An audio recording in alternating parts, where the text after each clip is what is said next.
Victor Moretti pressed the barrel of his gun against the old man's forehead and smiled like it was the most ordinary thing in the world. "Tell your boss something for me," he said, his voice calm, almost gentle. "Tell Damian Cross that mercy is a disease and I plan to cure this whole city of it." Then he pulled the trigger into the ceiling, laughed as the man wet himself with terror, and walked out into the Boston night, already dreaming of the day he would find the one thing that could finally break the most powerful man in America.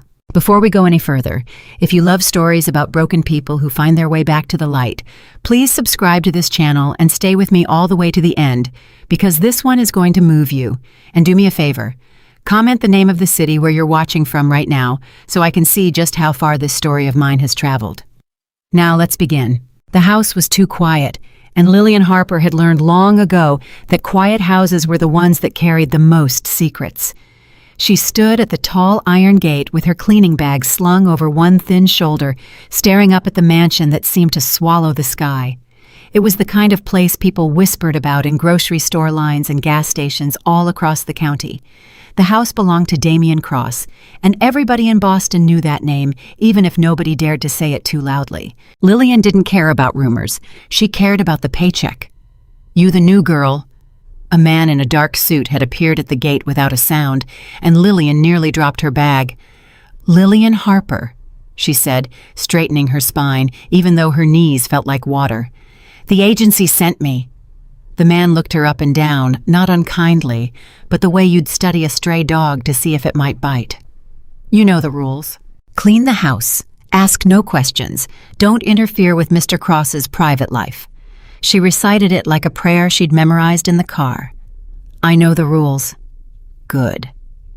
He pressed a code into a panel and the gate groaned open. "Most girls don't last a week here. The house eats them up." He said it flatly like a weather report. "You'll be alone most of the day. Kitchen's stocked. Don't go in the east wing. That door stays locked, and it's not your business why." Lillian nodded. She had stopped asking why about a lot of things in her life. She was 28 years old and she looked 40, not because of any cruelty of nature, but because she had spent the last 3 years burning herself down to the wick to keep her mother alive. 2 jobs, sometimes 3. Skipped meals she told herself she wasn't hungry for. Sleep that came in 90-minute pieces. She had learned to smile through all of it, because a smile got you tips and tips paid for medicine, and medicine kept her mother breathing 1 more month. So when the agency called and offered her a cleaning job that paid triple the going rate, she didn't ask why either. She just said yes. The man led her inside, and the moment she stepped through the front doors, the cold hit her like river water. It wasn't the temperature. The house was warm enough. It was something else. Something in the air, a heaviness she couldn't name. The ceilings soared 30 feet over her head. Marble floors stretched out in every direction, polished to a mirror shine. Everything was expensive, and everything was empty. "Where is he?" she asked. "Mr. Cross, I mean." "Working. He's always working. You'll probably never even see him." The man set a ring of keys on a side table. "Start upstairs, work your way down. There's a list on the kitchen counter. Anything you break, you don't tell anybody. You just leave and you never come back. Understand?" "I understand." And then he was gone, and Lillian Harper was alone in the largest, coldest, loneliest house she had ever seen in her life. She got to work. For the first hour, she moved through the upstairs rooms in a kind of daze. There were bedrooms that had clearly never been slept in, the pillows still crisp, the sheets untouched. There were bathrooms with fixtures that gleamed like they'd never seen a drop of water. She dusted, she wiped, she scrubbed, and the whole time she kept waiting to find something human. A crumpled receipt, a coffee ring on a table, a pair of shoes kicked off in a hurry. There was nothing. "Who lives like this?" she murmured to herself, running her rag along a windowsill that didn't have a speck of dust on it to begin with. Nobody lives like this. By the second hour, her stomach had started its familiar complaint. She hadn't eaten since the night before, half a piece of toast she'd shared with her mother because there wasn't enough for 2. She ignored it. She'd gotten good at ignoring it. By the 3rd hour, the room started to tilt just slightly whenever she stood up too fast. She should have eaten something. The man had said the kitchen was stocked, but there was a voice in Lillian's head, a voice that had lived there her whole life, and that voice said the food isn't yours, you didn't earn it. You keep your hands off other people's things. So she drank water from the tap, and she kept working. It was in the 4th hour that she found the library. The doors were heavy oak, and they opened with a sigh, and inside was the first room in the whole house that felt like it belonged to a living person. Books lined the walls from floor to ceiling, thousands of them, and they weren't for show. Their spines were cracked and worn. Somebody had read these. Somebody had read them over and over. Lillian ran her fingers along the shelves, and she felt something in her chest loosen for the first time all day. "Well," she whispered, "so somebody does live here after all." She dusted slowly, gently treating each book like it might be somebody's most precious thing. And as she worked her way to a shelf near the fireplace, she saw a small silver picture frame lying face down on the mantel. She knew the rules. Don't interfere. Don't ask questions. Don't touch what isn't yours. But something about that frame lying face down, hidden from the world, deliberately turned away, pulled at her the way an outstretched hand pulls at you when it's drowning. She picked it up. It was a photograph of a woman, young and beautiful, holding a little boy who couldn't have been more than 5 years old. The woman was laughing. The boy had dark, serious eyes that didn't match his little boy face, eyes that looked like they already knew the world was going to be hard on them. Lillian stared at this photograph for a long moment. "Somebody turned you around on purpose," she said softly to the picture. "Somebody couldn't stand to look at you." She set it back down face up this time, and something in her refused to lay it back down the way she'd found it. "There, you can see the room now." She didn't know it, but she had just done something no employee had done in that house in over a decade. She had touched the one thing Damien Cross could not bring himself to touch. She kept cleaning. The 5th hour came and the tilting got worse. Her hands had started to tremble. There was a ringing in her ears, high and thin, like a distant phone that never stopped. She sat down on the edge of a leather chair for just a moment, just to steady herself, and the room swam around her in slow, sickening circles. "Get up," she told herself. "Come on, Lillian. You've got 2 more rooms. You can rest in the car. You can rest when you get home." She thought about her mother waiting for her in that little apartment, propped up in the hospital bed. They'd rented her thin hand reaching for the glass of water on the nightstand. "You have to finish. You have to get paid. She needs the medicine." She stood up. The whole world went white. Lillian Harper took 3 steps toward the door, and on the 4th step, her legs simply stopped belonging to her. She didn't feel herself fall. She only felt the cold of the marble floor come up to meet her cheek, and then there was nothing at all. The house was quiet again. She lay there alone for a long time, minutes and then more minutes. The winter light moved across the floor, and nobody came because nobody was supposed to be there, because she was the housekeeper, the one who was meant to be invisible, the one who was meant to clean the house and vanish before the master ever came home. But the master came home early that day. Damien Cross walked through his own front doors a full 4 hours before he was expected, and the reason was simple. The meeting he'd been in had ended when a man named Victor Moretti had put a gun to an old dock worker's head and pulled the trigger into the ceiling as a message. Damien had spent the drive home in a cold, controlled fury, the kind that scared even the men who worked for him, and all he wanted was silence. He got silence. He got more silence than he bargained for. He was 3 steps into the great hall when he saw her. A woman crumpled on the floor of his hallway, one arm flung out, her cleaning rag still clutched in her hand. For one terrible half-second, Damien Cross did not see a stranger. He saw his mother.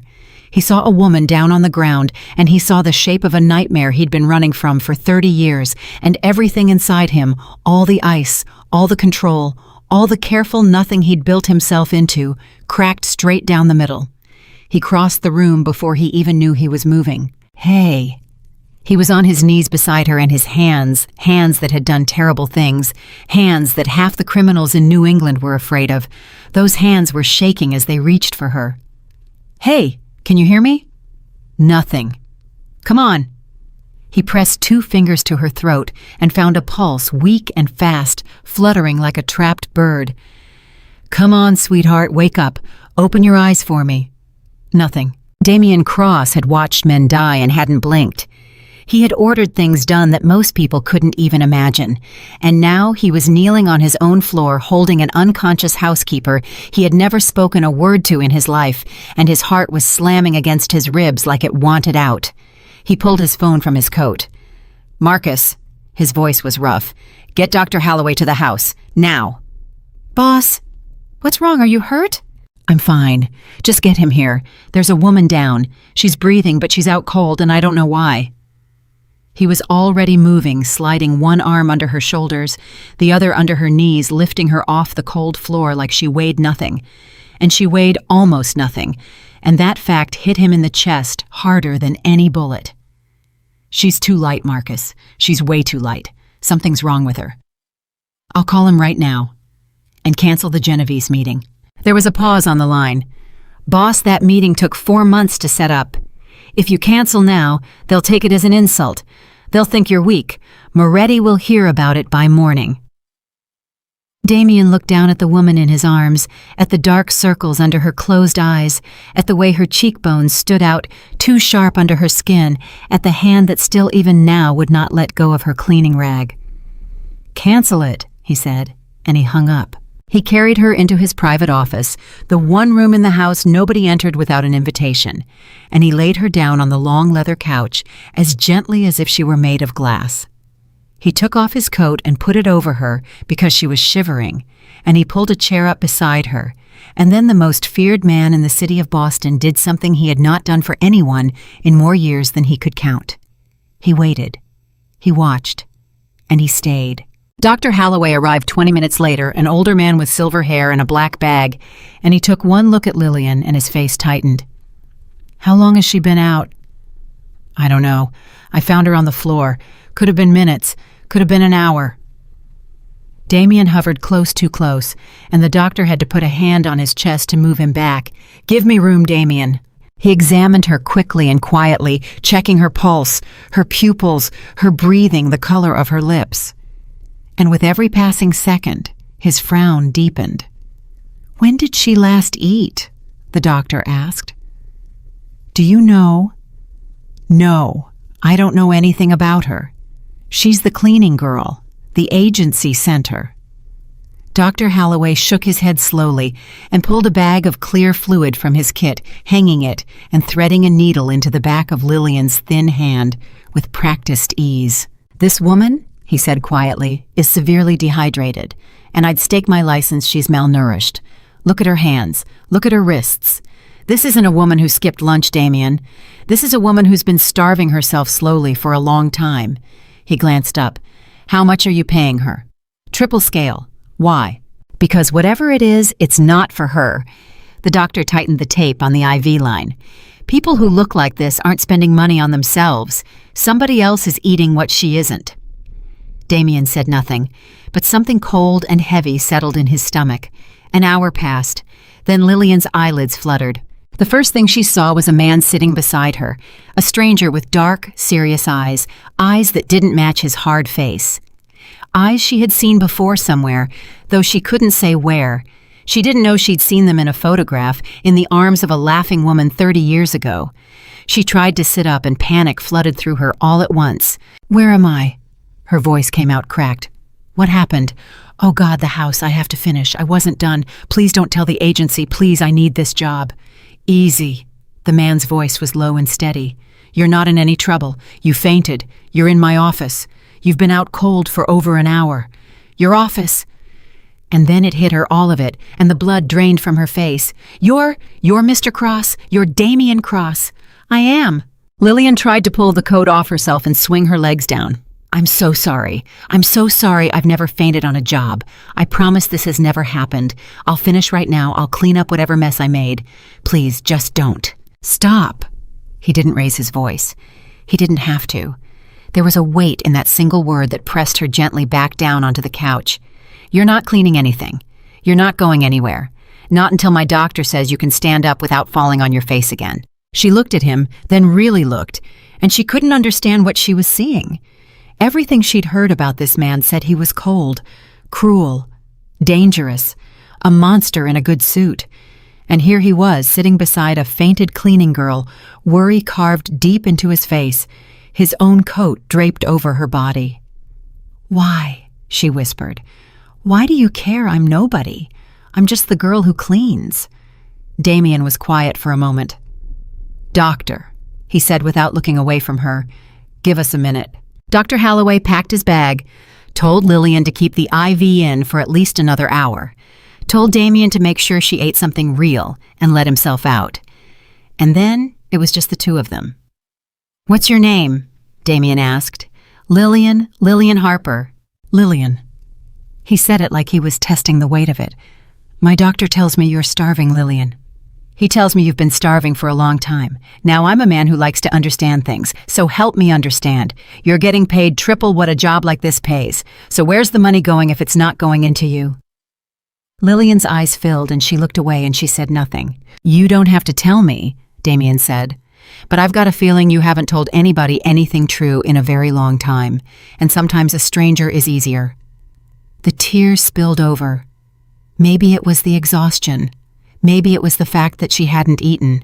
Maybe it was that a stranger had covered her with his coat and stayed by her side, and nobody had taken care of Lillian Harper in 3 long years. "My mother's dying," she said. The words fell out of her, and she couldn't stop them. "She has a heart condition. It's been 3 years. The treatments, the medications, the specialists, the equipment we have to rent. It's more money than you can imagine. The insurance ran out a year ago, so I work. I work every job I can find, and I'm behind. I'm so far behind. There's a bill for $11,000 sitting on my kitchen table right now, and if I don't pay it by the end of the month, they'll stop the treatment, and if they stop the treatment—" Her voice broke completely. "So I don't eat, because I'd rather my mother lives than I have lunch. That's where the money goes, Mr. Cross, every penny of it." The office was silent for a long, long time. Damien Cross sat very still, and something moved behind his eyes, something old and buried and painful, and Lillian didn't know she had just reached into the deepest wound this man carried and pressed her hand right against it. "How much?" he said finally. His voice was strange. "How much do you owe? All of it. Every bill. Not just the 11,000, all of it." "Why does it matter? How much, Lillian?" She wiped her face with the back of her hand. I don't even know exactly. Somewhere around $40,000, maybe more. I stopped adding it up because it made me sick." Damien stood. He walked to his desk. He picked up his phone. "What are you doing?" Lillian pushed herself up on one elbow.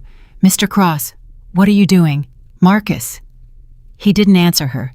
He spoke into the phone. "I need you to find out which hospital is treating a woman named.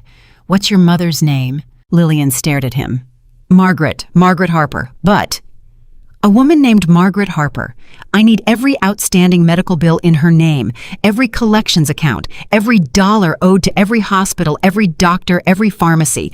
I want it found, and I want it paid in full by end of business tomorrow. Yes, all of it. I don't care how much it is." He paused. "And Marcus. Set up the treatment going forward. Whatever she needs. The best specialist in the state. Bill it to me. Quietly." He hung up. Lillian was sitting all the way up now, the IV line pulling at her hand, her mouth open, her whole body shaking. "No," she said. No, you can't do that. You can't. I can't accept that. That's $40,000. That's more. You don't even know me. You can't just—" "It's done." "Why?" She was crying again, but these were different tears, tears of something too big to hold. "Why would you do this? Why would you spend that kind of money on a stranger? People don't do this. People don't do this, Mr. Cross. Nobody has ever done anything like this for me in my whole life. Why?" Damien Cross turned and looked at her, and for just a moment, the hard mask slipped all the way off, and underneath it, Lillian saw a little boy with dark, serious eyes standing on a cold street a long time ago. "Because," he said quietly, "I know what it feels like to watch someone you love suffer and have no power to stop it. I know exactly what that feels like, and I promised myself a long time ago that if I ever had the power to stop it for somebody else, I would, no matter who they were." He looked at the picture frame on the mantel, the one turned face up now, the one Lillian had touched. "I promised her." Lillian followed his gaze to the photograph, to the laughing woman, and the serious little boy, and understanding dawned across her face like a slow sunrise. "That's you," she breathed. "That's you and your mother." Damien didn't answer. He didn't have to. "You turned it face down," Lillian said softly. "You couldn't look at it, but you couldn't put it away either, could you? So it just sat there, face down, for years."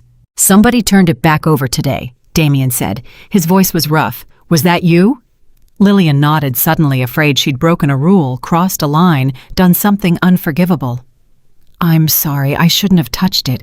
I couldn't stand to see it lying face down like that, like it was ashamed of something. It's a beautiful picture. She looks so happy. And that little boy." She looked at him. "He looks like he's already carrying the whole world." For a moment, Damien Cross could not speak. In 30 years, nobody had ever turned that picture back over. His men knew not to touch it. His housekeepers had learned to clean around it. Everyone in his life understood without ever being told that the face-down photograph on the mantel was a wound, and you did not touch a man's wound. And this starving girl had picked it up, looked his dead mother in the eye, and set her back upright so she could see the room. "You should eat," he said finally, because he did not know what else to say, because his throat had closed and his eyes were burning, and Damien Cross did not cry. "Doctor's orders? You need food." "Mr. Cross. Damien. Damien." She tried the name out, and it felt strange and enormous in her mouth. "I can't take this money. It's not right. Let me work it off. I don't know. Let me do something. I can't just take $40,000 and walk away like it's nothing." Damien almost smiled. Almost. "You want to work it off?" "Yes. Please. I have to. I can't be somebody who just takes." He looked at her for a long moment, and an idea took shape in his mind. An idea that would change both of their lives in ways neither of them could possibly imagine. An idea that would eventually put a target on this woman's back and start a war that could burn half the city down. But he didn't know that yet. All he knew was that he did not want her to leave. "All right," he said. "Then here's the deal. This house needs a housekeeper. A real one. Someone who lives here, manages the place, keeps it running. Full-time, full salary, room and board included, so you never skip another meal as long as you work for me. And your mother's care is handled permanently as part of your employment, not as charity, as a job." He held out his hand. "You want to work it off work here. For me. That's the job. Take it or leave it." Lillian stared at his outstretched hand. Everything in her wanted to say yes, and everything in her was terrified because she'd learned the hard way that things that looked too good to be true usually were, and that men who offered women too much usually wanted something in return, something ugly. "What's the catch?" she asked. "Men like you don't just... There's always a catch. What do you want from me?" Damien's face didn't change. "That's a fair question. And here's your fair answer. Nothing. I don't want anything from you that you don't want to give. You'll have a lock on your door. You'll have your own wing of the house. You answer to no one but me. And I will never once ask you for anything that isn't in the job description. If I ever do you walk out that gate and you never come back and your mother's care continues anyway, that's my word. And in this city, ask anyone. Damien Cross's word is the only thing he's never broken." Lillian searched his face for a lie and couldn't find one. "Why me?" she whispered. "You could hire anybody." "Because," Damien said, "you turned the picture back over." And Lillian Harper, 28 years old, exhausted, starving, 3 years into a war she'd been fighting all alone, looked at the most dangerous man in Boston, and she reached out and she put her small, trembling hand into his. "Okay," she said. "Okay, I'll take the job." She didn't know that in taking his hand, she had just become the single most important person in Damien Cross's life. She didn't know that his enemies were watching. She didn't know that a man named Victor Moretti was already asking questions about why the great Damien Cross had canceled a 4-month meeting on a random Tuesday, and that the answer to that question would put her life in more danger than she'd ever known. She only knew that for the first time in 3 years, someone had caught her when she fell. That night, after Lillian had eaten a real meal for the first time in longer than she could remember, after Dr. Halloway had removed the IV and pronounced her stable after Marcus had driven her home, and she'd sat on the edge of her mother's rented hospital bed and wept and told her everything Margaret Harper had taken her daughter's hand in her frail one and said the words that would echo through everything that came after. "Be careful, baby," her mother had whispered. "Kindness from a powerful man is never free. Not really. It always costs something in the end. I just pray to God it doesn't cost you." And 100 miles away, in a house too big and too cold and too empty, Damien Cross stood in his library in front of the fireplace and looked at the photograph of his mother that had sat face down for 11 years, face up now, looking back at him. "You'd have liked her, Ma," he said quietly to the empty room. "She's got your stubbornness. She wouldn't take the money. Can you believe that $40,000 and she wanted to work it off?" He almost laughed. His eyes were wet. "I don't know what I'm doing. I brought a good person into a bad man's house. That never ends well. You taught me that. You taught me what happens to good people who stand too close to men like the ones I deal with." He picked up the photograph, held it in both hands. "But I couldn't let her walk out that door, Ma. I couldn't. She was starving right there on my floor, killing herself for the same reason I've spent my whole life fighting, to save the person she loves." His jaw tightened. "So I'm going to keep her safe. Whatever it takes. Whatever it costs. Nobody is ever going to hurt her. I swear it on you. I swear it on your grave." It was the kind of promise that sounded like protection. But in Damien Cross's world, a promise like that was a declaration of war. Because the moment a man like him admitted even to a photograph, even to a ghost, that there was one person in this world he could not bear to lose, he had handed his enemies the only weapon that could ever truly bring him down. And across the city, in a dark room full of dangerous men, Victor Moretti leaned back in his chair, lit a cigarette, and smiled as one of his people told him the news. "So the Iceman's got a soft spot after all," Victor said, exhaling smoke toward the ceiling. "A little cleaning girl, isn't that sweet?" He tapped Ash onto the floor. "Find out everything about her. Her name, her family, where she came from, everything." His smile widened, and it was a terrible thing to see. "Every king has a weakness, and I think Damien Cross just introduced me to his." Lillian Harper slept that night in her own bed in her own apartment for the last time as a woman who was invisible to the world. By the next morning, she would be the most watched, most hunted, most dangerous thing in the entire city of Boston.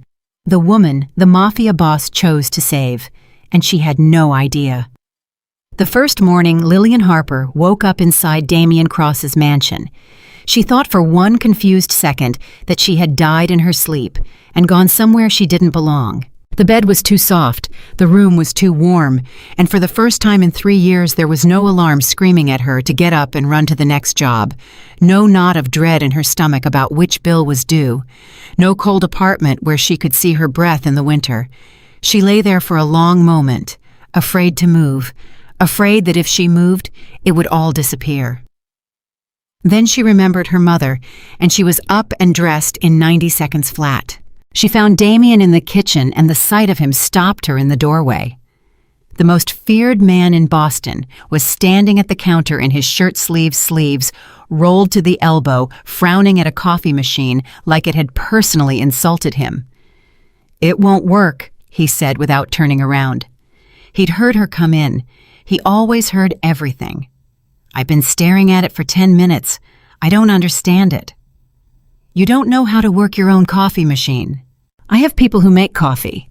He finally turned to look at her, and there was something almost sheepish in it. "I gave the staff the week off. I wanted the house quiet while you got settled. So, no coffee." Lillian crossed the kitchen, moved him gently aside with one hand, and had the machine gurgling in under a minute. "You put the water in the wrong chamber?" she said. "That's all." "Huh." He watched her the way a man watches a magic trick.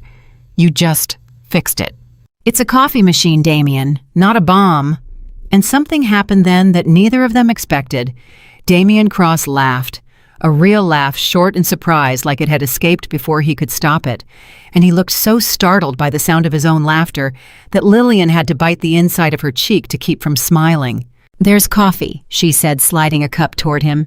"Now, I want to see my mother today. You said her care was handled. I need to see it with my own eyes. I need to know it's real." Marcus is picking you up at 10. He'll take you to her. She's already been moved. Lillian froze with her own cup halfway to her lips. Moved where Damien... What did you do? Relax. He held up a hand. There's a cardiac specialist at Mass General Best in the region's 6-month waiting list.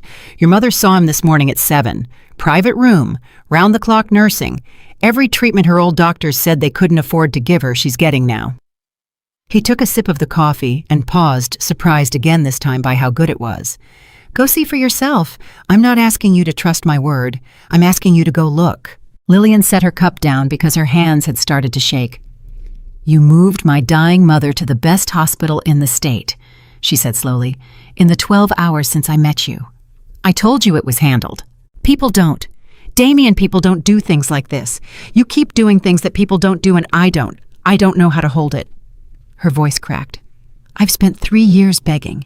Do you understand that begging hospitals for payment plans, begging my boss for extra shifts, begging God at 2 a.m, and you just snap your fingers and it's done like it was nothing like $40,000 is nothing like the best doctor in Massachusetts is nothing. Damien set down his coffee. When he spoke, his voice was quiet.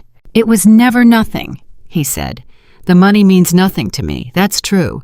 But what it buys, that's everything. I know exactly what it buys. It buys 1 more year with your mother. Maybe 2, maybe 5. It buys mornings where she's still here. His jaw worked. There was a time in my life when I would have burned the whole world down for 1 more morning with mine, and I couldn't buy it. All the money in the world came too late for me. So don't tell me it's nothing, Lillian. It's the only thing that ever mattered. The kitchen went silent, and Lillian Harper understood in that moment that she was living inside a man's grief, that everything in this cold, empty house, every dollar, every cruelty, every kindness was built on top of a wound that had never healed. She wanted to ask him about it. She wanted to ask him about the boy in the photograph and the woman who was laughing and the street where it all went wrong. But she didn't, because it wasn't time yet, and because Marcus appeared in the doorway to say the car was ready. At the hospital, Lillian walked into a private room flooded with morning light, and her mother was sitting up in bed with color in her cheeks that Lillian hadn't seen in over a year. Baby, Margaret Harper said, and her voice was stronger than it had been in months. Baby, come here and look at this room. There's a window, I can see the sky. Lillian crossed the room and fell into her mother's arms and cried harder than she had cried in years, and her mother held her and stroked her hair and let her cry because a mother knows when her child has been carrying something too heavy for too long. He's real then, Margaret whispered. This man, he really did all this. He really did. Margaret was quiet for a moment. Then she took her daughter's face in both hands and looked at her with the fierce, clear eyes of a woman who had lived long enough to know exactly how the world worked. Lillian, look at me. I need to say something, and I need you to hear it. She waited until Lillian met her gaze. A man does not spend $40,000 and move heaven and earth for a woman he met yesterday unless one of 2 things is true. Either he is the best man you will ever meet in your life, or he is the most dangerous. And baby, sometimes it's both. Lillian pulled back. Mama. I'm not saying don't take the help. God knows we need it. I'm saying keep your eyes open. Powerful men don't do things for free. And the price never shows up at the beginning. It shows up later. It always shows up later. Margaret squeezed her hands. So you enjoy this gift. But you watch. You watch that man like your life depends on it. Because someday it just might. Lillian didn't know it, but her mother had just spoken a prophecy. The weeks that followed were the strangest and most beautiful of Lillian Harper's life. She learned the house. She learned that the East Wing she'd been forbidden to enter was where Damien kept his real life, his study, his files, the machinery of a world she was only beginning to understand. She learned that men came to the house at strange hours, hard men in expensive suits, and that they spoke in low voices behind closed doors, and that when they left, Damien was always quieter and colder than before. She learned his habits. He didn't sleep. She'd hear him at 3, 4 in the morning walking the halls, and once she found him in the library at dawn, sitting in the dark holding the photograph of his mother in both hands, just staring at it. You should sleep, she'd said softly from the doorway. I don't sleep much. He hadn't looked up. Haven't in a long time. Since she died. His head came up sharply, and for a second, she thought she'd gone too far, crossed the line, touched the wound too hard. But then, something in his face just gave up, surrendered. Since she died, he agreed. Sit down, Lillian. If you're going to keep finding me in the dark, you might as well know why I'm here. And that was the night Damien Cross told her the truth about the boy in the photograph. He was 7 years old. His father was already gone, run off, or dead, he never learned which. It was just him and his mother, and they had nothing less than nothing. And his mother worked herself to the bone, the same way Lillian had 2 jobs, 3 jobs, never eating, never resting. She had a bad heart, Damien said. His voice was flat, controlled, the voice of a man who had told this story to himself 10,000 times, but never out loud to another living soul. We didn't know. How would we know? We couldn't afford a doctor. So she just kept working and getting tired and getting pale, and I kept telling her to rest, and she kept telling me not to worry. Lillian's hand had come up to her mouth.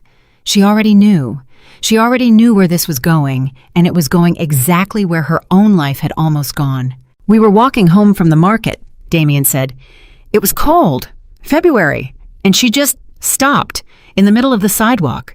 She put her hand on her chest, and she looked at me, and she said my name just once, and then she went down. He was staring at the fire now, not at Lillian. And I screamed. I screamed for help. There were people everywhere, Lillian. It was a busy street, businessmen, women with shopping bags, a whole crowd of people walking by. He stopped. And, Lillian whispered, though she didn't want to hear it, and they walked around her. His voice didn't change, and that was the most terrible part. They looked at a woman dying on the ground and a 7-year-old boy screaming for help, and they stepped around us like we were a puddle. One man told me to move her off the sidewalk. Another woman clutched her purse tighter and crossed the street. Nobody stopped. Nobody helped. I held my mother's head in my lap on a freezing sidewalk, and I watched the life go out of her eyes while 100 people walked past, and not one of them, not one thought her life was worth 10 minutes of their time. The fire crackled. She was 31 years old, Damien said, younger than I am now, and she died on the ground because she was poor, and poor people are invisible, and invisible people don't get help. Lillian was crying silently. She didn't try to stop it. That's the day I decided, Damien went on, that I would never be powerless again. Never. I would get so much power that no one could ever step around me. I would get so much money that no one I loved would ever die because they couldn't afford to live. He finally looked at her. I did terrible things to get here, Lillian. I won't lie to you and pretend I didn't. There's blood on this. But I built it all on one promise to a dead woman, that I would never again stand by while someone died, because the world decided they didn't matter. His eyes were wet now, and he didn't hide it. And then I came home and found you on my floor, starving, killing yourself for the exact same reason she died. And I thought God had put you there, to let me save the person I couldn't save the first time. The room was silent for a long time. Damien, Lillian said finally very softly, that's why you couldn't turn the photo back over, because every time you looked at her, you saw them walking past. You saw everyone who didn't stop. He didn't answer, but a single tear tracked down his hard face, and that was answer enough. You turned it back, he said. You didn't know what it meant. You just couldn't stand to see her hidden. And that's the first time in 11 years I've been able to look at her face without wanting to burn the whole world down. Lillian reached across the space between them and took his hand. And the most dangerous man in Boston, the man whose name made criminals go pale, let a starving housekeeper hold his hand in the dark while he grieved a woman 30 years dead. Something changed between them that night, something that couldn't be taken back. But while Damien and Lillian were finding their way toward each other in the dark 100 blocks away, Victor Moretti was building a very different kind of fire. Her name is Lillian Harper, Victor's man told him, sliding a folder across the table. 28. Housekeeper. Mother's got a bad heart, been dying for years. Guess who just paid off every single one of her medical bills 3 days ago? $41,000 gone poof, paid in full. And guess who moved the old lady to a private room at Mass General? Victor opened the folder slowly. He looked at the photograph inside a grainy image of a thin, tired-looking woman carrying groceries. "So it's true," he said. The Iceman melted. He tapped the photograph with one finger. "For years I've been trying to figure out how to break Damien Cross. You can't buy him, you can't scare him, you can't outmuscle him. The man doesn't want anything, he doesn't love anything. You can't take from a man who's got nothing to lose." He smiled slowly. "But now he's got something to lose. Now he's got her." "You want us to grab her?" "No." Victor closed the folder. "Not yet. You don't waste a weapon like this on a smash and grab. This is a woman he'd tear the city apart to protect. That makes her worth more than money. That makes her worth an empire." He walked to the window, looked out over the city he wanted so badly to own. "We move slow. We move careful. We let him get attached. We let him fall all the way in. And then when he loves her so much he can't breathe without her, that's when we take her." He turned back around. "And Damien Cross will hand me everything he owns to get her back. His territory, his men, his whole world. He'll give it all away for one cleaning girl, and I'll take it all, and then I'll take her too, just to watch him break." He said it the way another man might discuss the weather. "Watch her," Victor said. "Learn her. When she leaves the house, who she talks to, where she goes. But nobody touches her, not a hair on her head, not until I say so." He smiled that terrible smile again. "Let the Iceman be happy for a little while. It'll make it hurt so much more when I take it all away." Lillian, of course, knew none of this. She only knew that the cold house was getting warmer. She started small a vase of flowers on the entry table, real ones.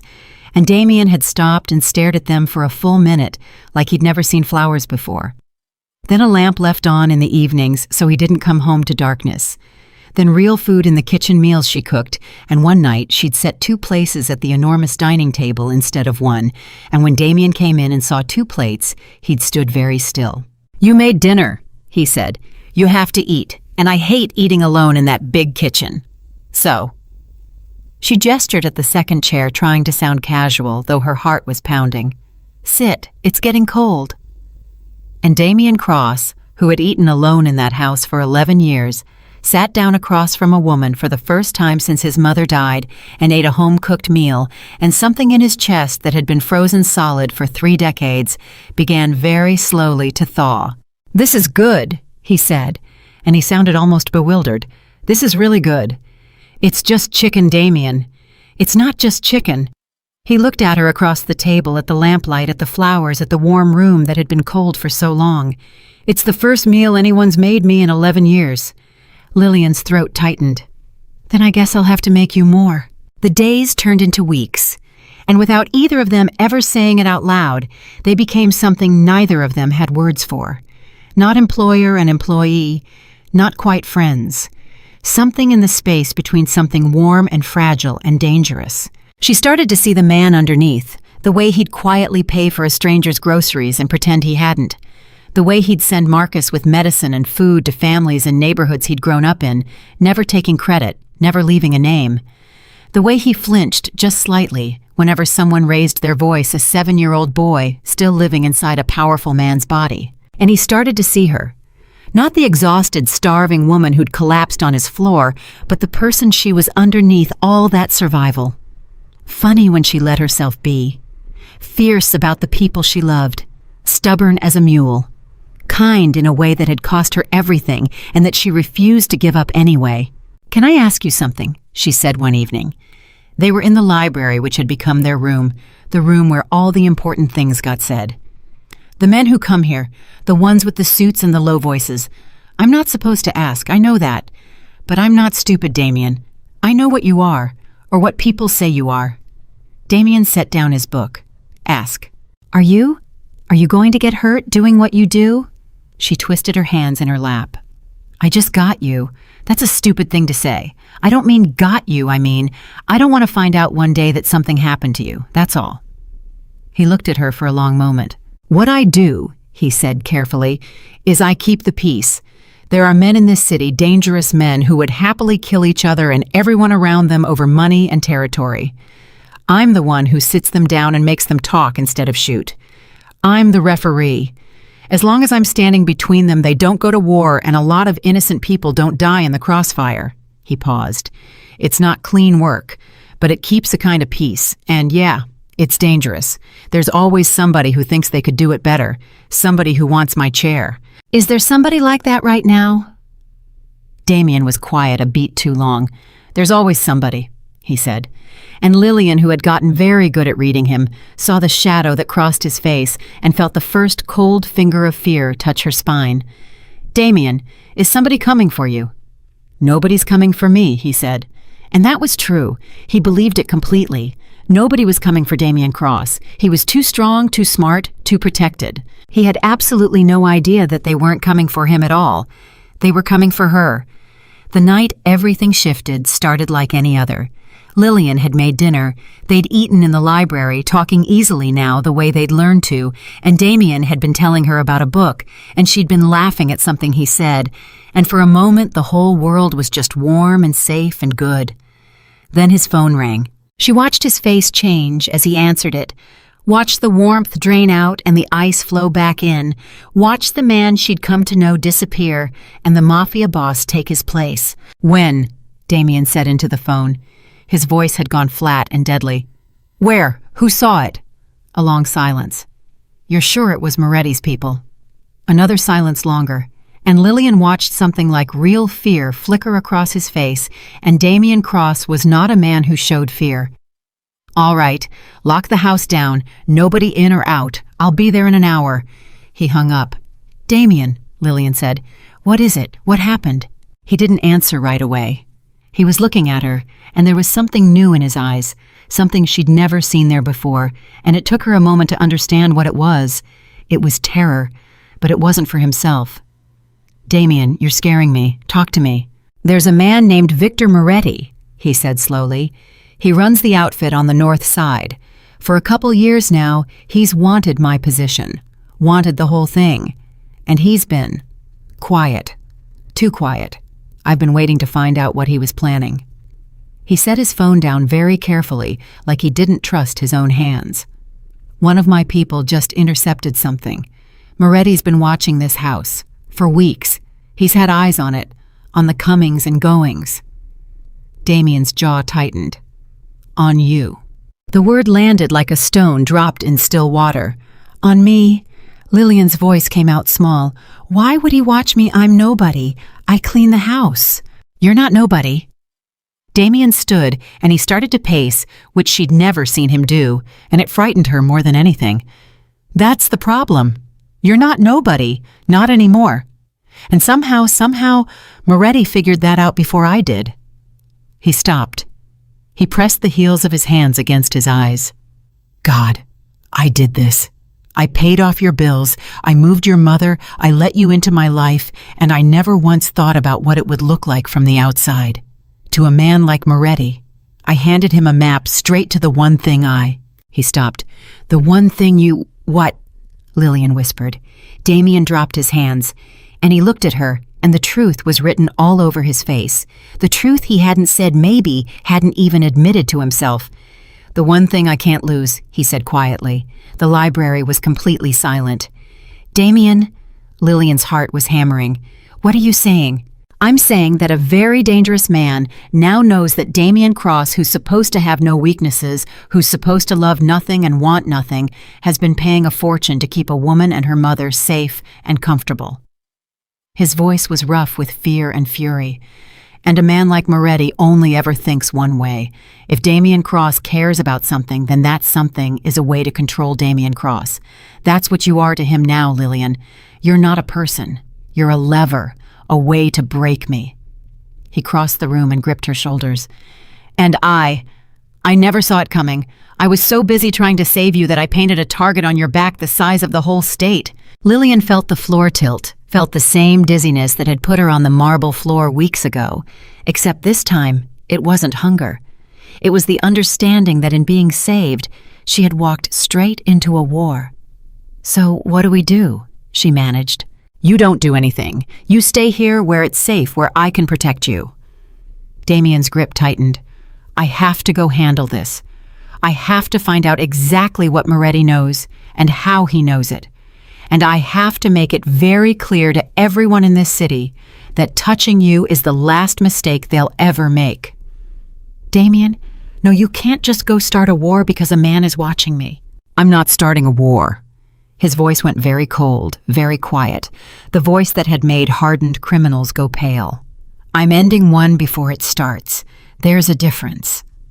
And if you can't end it, if it's already too late. Damien didn't answer that, because the honest answer was that he didn't know. And Damien Cross always knew. That was the whole point of him.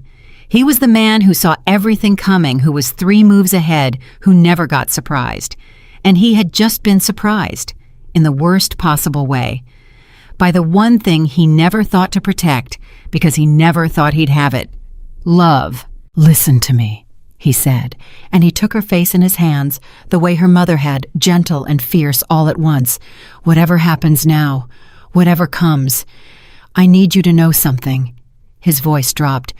I have not felt like a human being in 11 years. I've been a machine, a weapon, something cold that other cold things were afraid of. And then you turned a photograph over and you made me dinner, and you held my hand in the dark, and you brought me back to life. Do you understand? You brought me back, and I will burn down anyone and anything that tries to take that away. That's not a threat, Lillian. That's a promise. And in this city, my promises are the only thing I've never broken. Lillian looked into his eyes, and she saw the truth of it, and it terrified her and moved her in equal measure. I'm scared, Damien, she whispered. I know. He pressed his forehead to hers. So am I. For the first time in 11 years, I'm scared. Because for the first time in 11 years, I've got something to lose.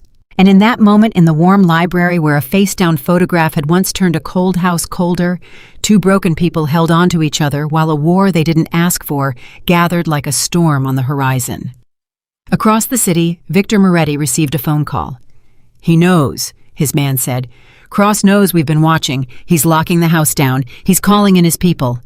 There was a long pause on the line, and then Victor Moretti began very softly to laugh.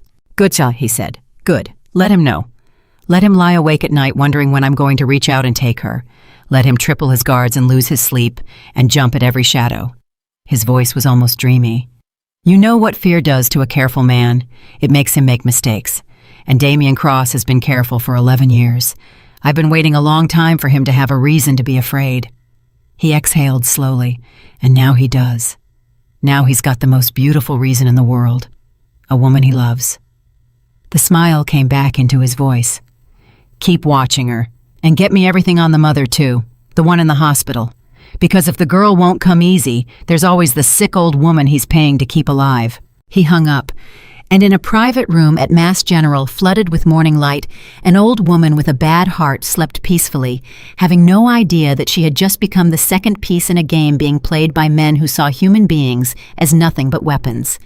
Lillian Harper had come to Damien Cross's mansion, a starving woman with nothing to lose. Now she had everything to lose. Her mother safe and healing, a man who had brought her back to life the same way she'd brought him back to his, a home warm and bright where a cold house used to be, and somewhere in the dark, patient and smiling a man was counting the days until he could take it all away. For 3 days after the phone call, Damien Cross did not sleep at all. Lillian knew because she didn't sleep either. She'd lie awake in her wing of the house and hear him moving through the halls, hear the low murmur of men's voices at 2 and 3 in the morning, hear cars come and go through the gate at hours when the whole world should have been asleep. The warm house they'd been building together had turned into a fortress overnight. There were guards now everywhere, men with hard faces who nodded at her but never smiled. The flowers she'd put on the entry table wilted, and nobody replaced them, and Lillian didn't have the heart to. On the 4th morning, she found Damien in the kitchen, and he looked like he'd aged 5 years in 4 days. You have to sleep, she said, setting a cup of coffee in front of him. You can't protect anybody if you fall over dead from exhaustion. I would know. I tried it. I'll sleep when I know you're safe. Damien. She sat down across from him and made him look at her. Talk to me. Really talk to me. I've been living in a fortress for 4 days, and nobody will tell me anything, and the not knowing is worse than anything you could actually tell me. What is happening? He wrapped both hands around the coffee cup like he needed the warmth. "Moretti's gone quiet again," he said. "After we locked down, he pulled his people back. No more surveillance. Nothing." He shook his head. "And that's worse. That's much worse. A man like Moretti doesn't retreat. He regroups. The quiet means he's planning something, and I don't know what, and I can't move against him because I don't have proof of anything. Watching a house isn't a crime. I can't start a war over a feeling. So we just wait for him to do something. We wait." Damien's jaw tightened. "And we make sure that whatever he does, he fails."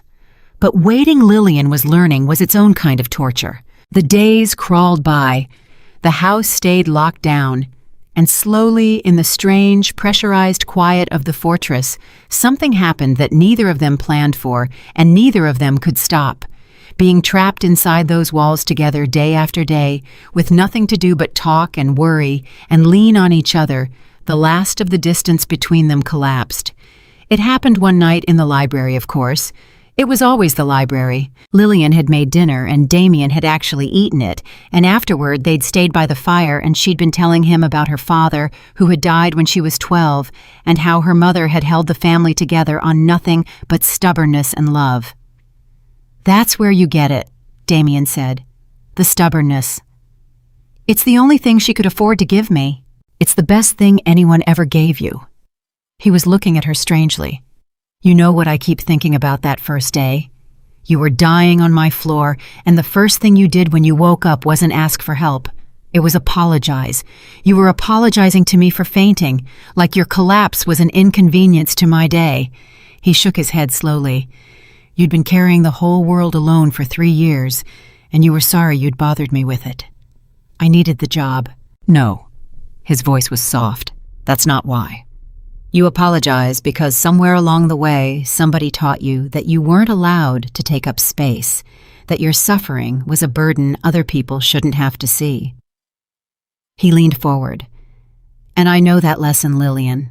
I learned it on a sidewalk when I was 7 years old, watching people step around my dying mother because her suffering was inconvenient to their afternoon. We learned the same lesson, that people like us don't matter, that we're invisible." Lillian's eyes filled.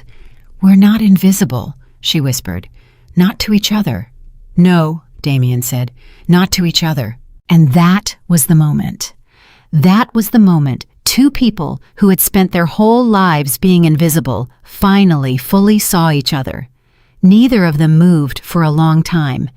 And then Lillian reached out and took his hand the way she had that first night in the dark, except this time it meant something more. And Damien turned her hand over in his and looked at it like it was something precious he was afraid of breaking. "I'm no good for you," he said quietly. "You understand that, right? Whatever this is, whatever's happening between us, I'm a dangerous man in a dangerous world, and everything I touch, Lillian, everything I touch eventually gets hurt. That's the truth. If you're smart, you'll take your mother and the money, and you'll run as far from me as you can get." "Is that what you want?" "God, no." The words came out ragged, torn out of him. "It's the last thing I want. But wanting you is exactly the problem. Because now I have something I'm terrified to lose, and terrified men are dangerous men, and I've spent 11 years making sure I never had anything anyone could take from me." He looked at her with something like anguish. "And then you walked into my house and undid all of it in 6 weeks. Maybe," Lillian said carefully, "you weren't supposed to be alone forever. Maybe that's not a weakness, Damien. Maybe that's just being human. You keep talking about your love for me like it's a crack in your armor. But what if it's the first real thing you felt in 11 years? What if it's not the thing that breaks you? What if it's the thing that saves you?" Damien went very still. "Nobody's ever said that to me," he said. "Then it's about time somebody did." He looked at her for a long, long moment, and then he did something Lillian would remember for the rest of her life.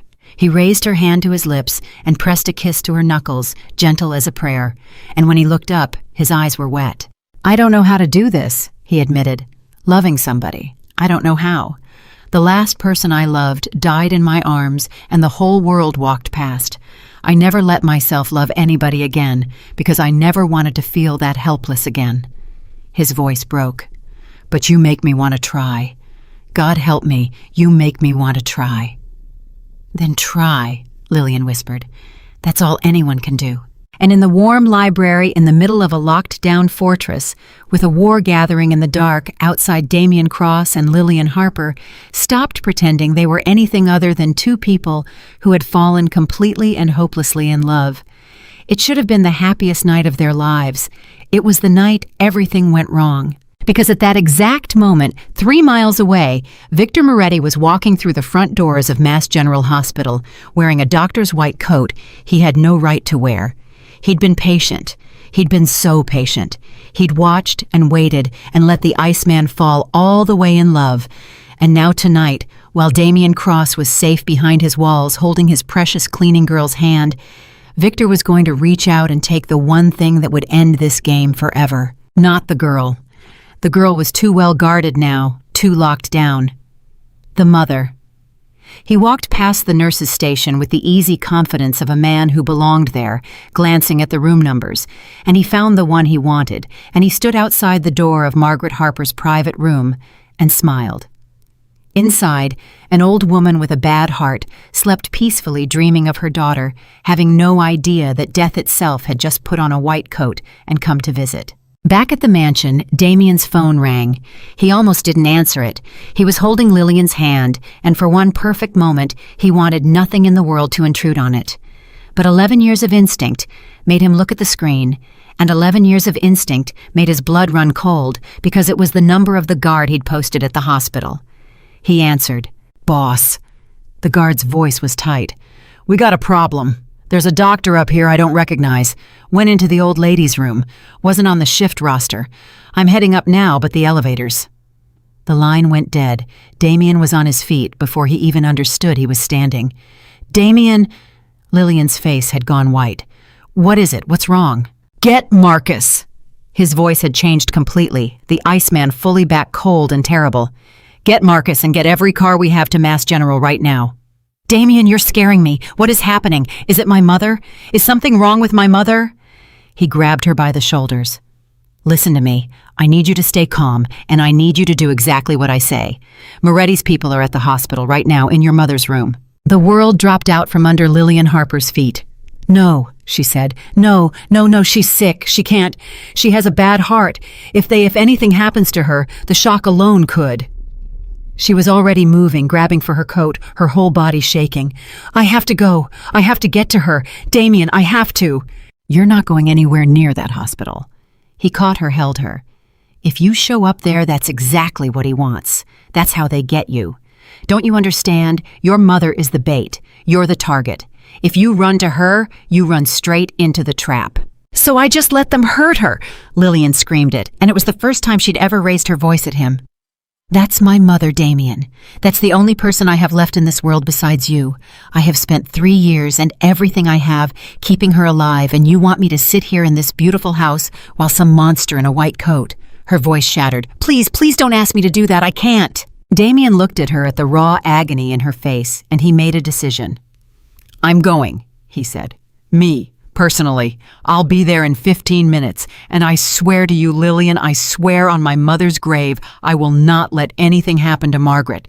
Do you hear me? I will get to her in time, but I need you here safe so that I'm not fighting on 2 fronts. I can save your mother, or I can protect you, but if you're both exposed, I might lose you both. Please, let me do this. Trust me."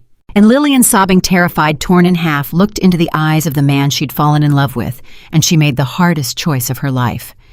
"Save her," she whispered. "Please, save my mother." "I will." He was already at the door, Marcus falling in beside him, 3 more men behind them. "Lock this room. Don't open it for anyone but me. Anyone, Lillian, even if they say I sent them. Only me." And then he was gone. And Lillian Harper was alone in the library on her knees, praying to a God she wasn't sure was listening. The drive to the hospital was the longest 15 minutes of Damien Cross's life. "Faster," he said. Marcus was already doing 90. "Faster, Marcus. Boss, if we crash, we don't help anybody. If we're late, we don't help anybody either." Damien's hands were fists. He planned this. He waited until we were locked down at the house, and he went for the soft target. The sick old woman with no guards on her because I pulled everyone back to the mansion to protect Lillian. I did this. I left her mother exposed. This is my mistake, and Margaret Harper is going to pay for it unless we get there in time. We'll get there." But even as Marcus said it 3 miles ahead, Victor Moretti was standing over Margaret Harper's bed, looking down at the sleeping old woman, and he was reaching into his coat. Not for a weapon. For a phone.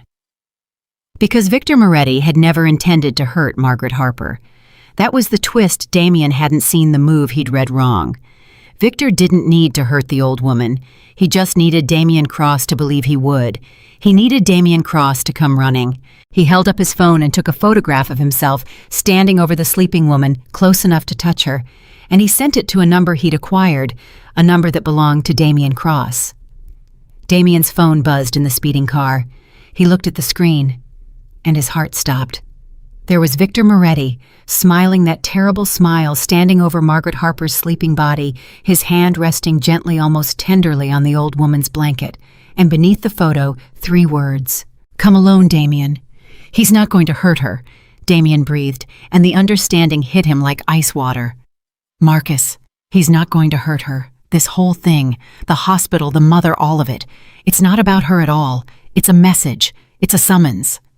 His mind was racing now, spinning through the moves, and every one of them was worse than the last. "He wants me to come alone. He wants to get me away from the house. He wants me away from—" The blood drained from his face. "Lillian," he whispered. "Oh my God, Lillian!" Because now he saw the whole board, and it was a masterpiece of cruelty. The mother at the hospital was never the real target.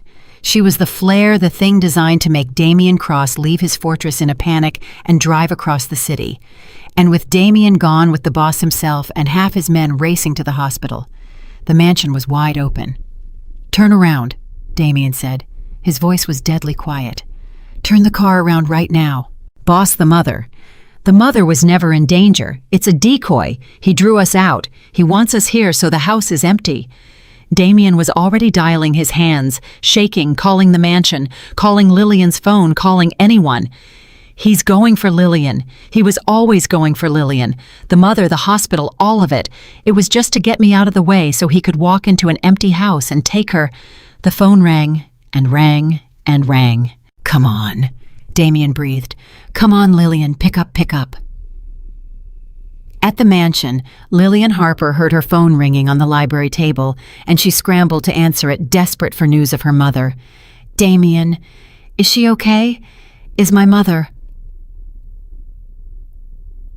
Lillian listened to me very carefully. His voice was like nothing she'd ever heard. "Your mother is fine. Nobody's gonna hurt her. It was a trick. Do you understand me?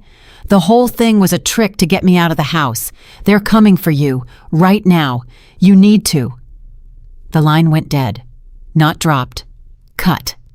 Lillian pulled the phone away from her ear and stared at it, and a silence fell over the great house, a silence so complete and so wrong that every hair on her body stood up. The guards.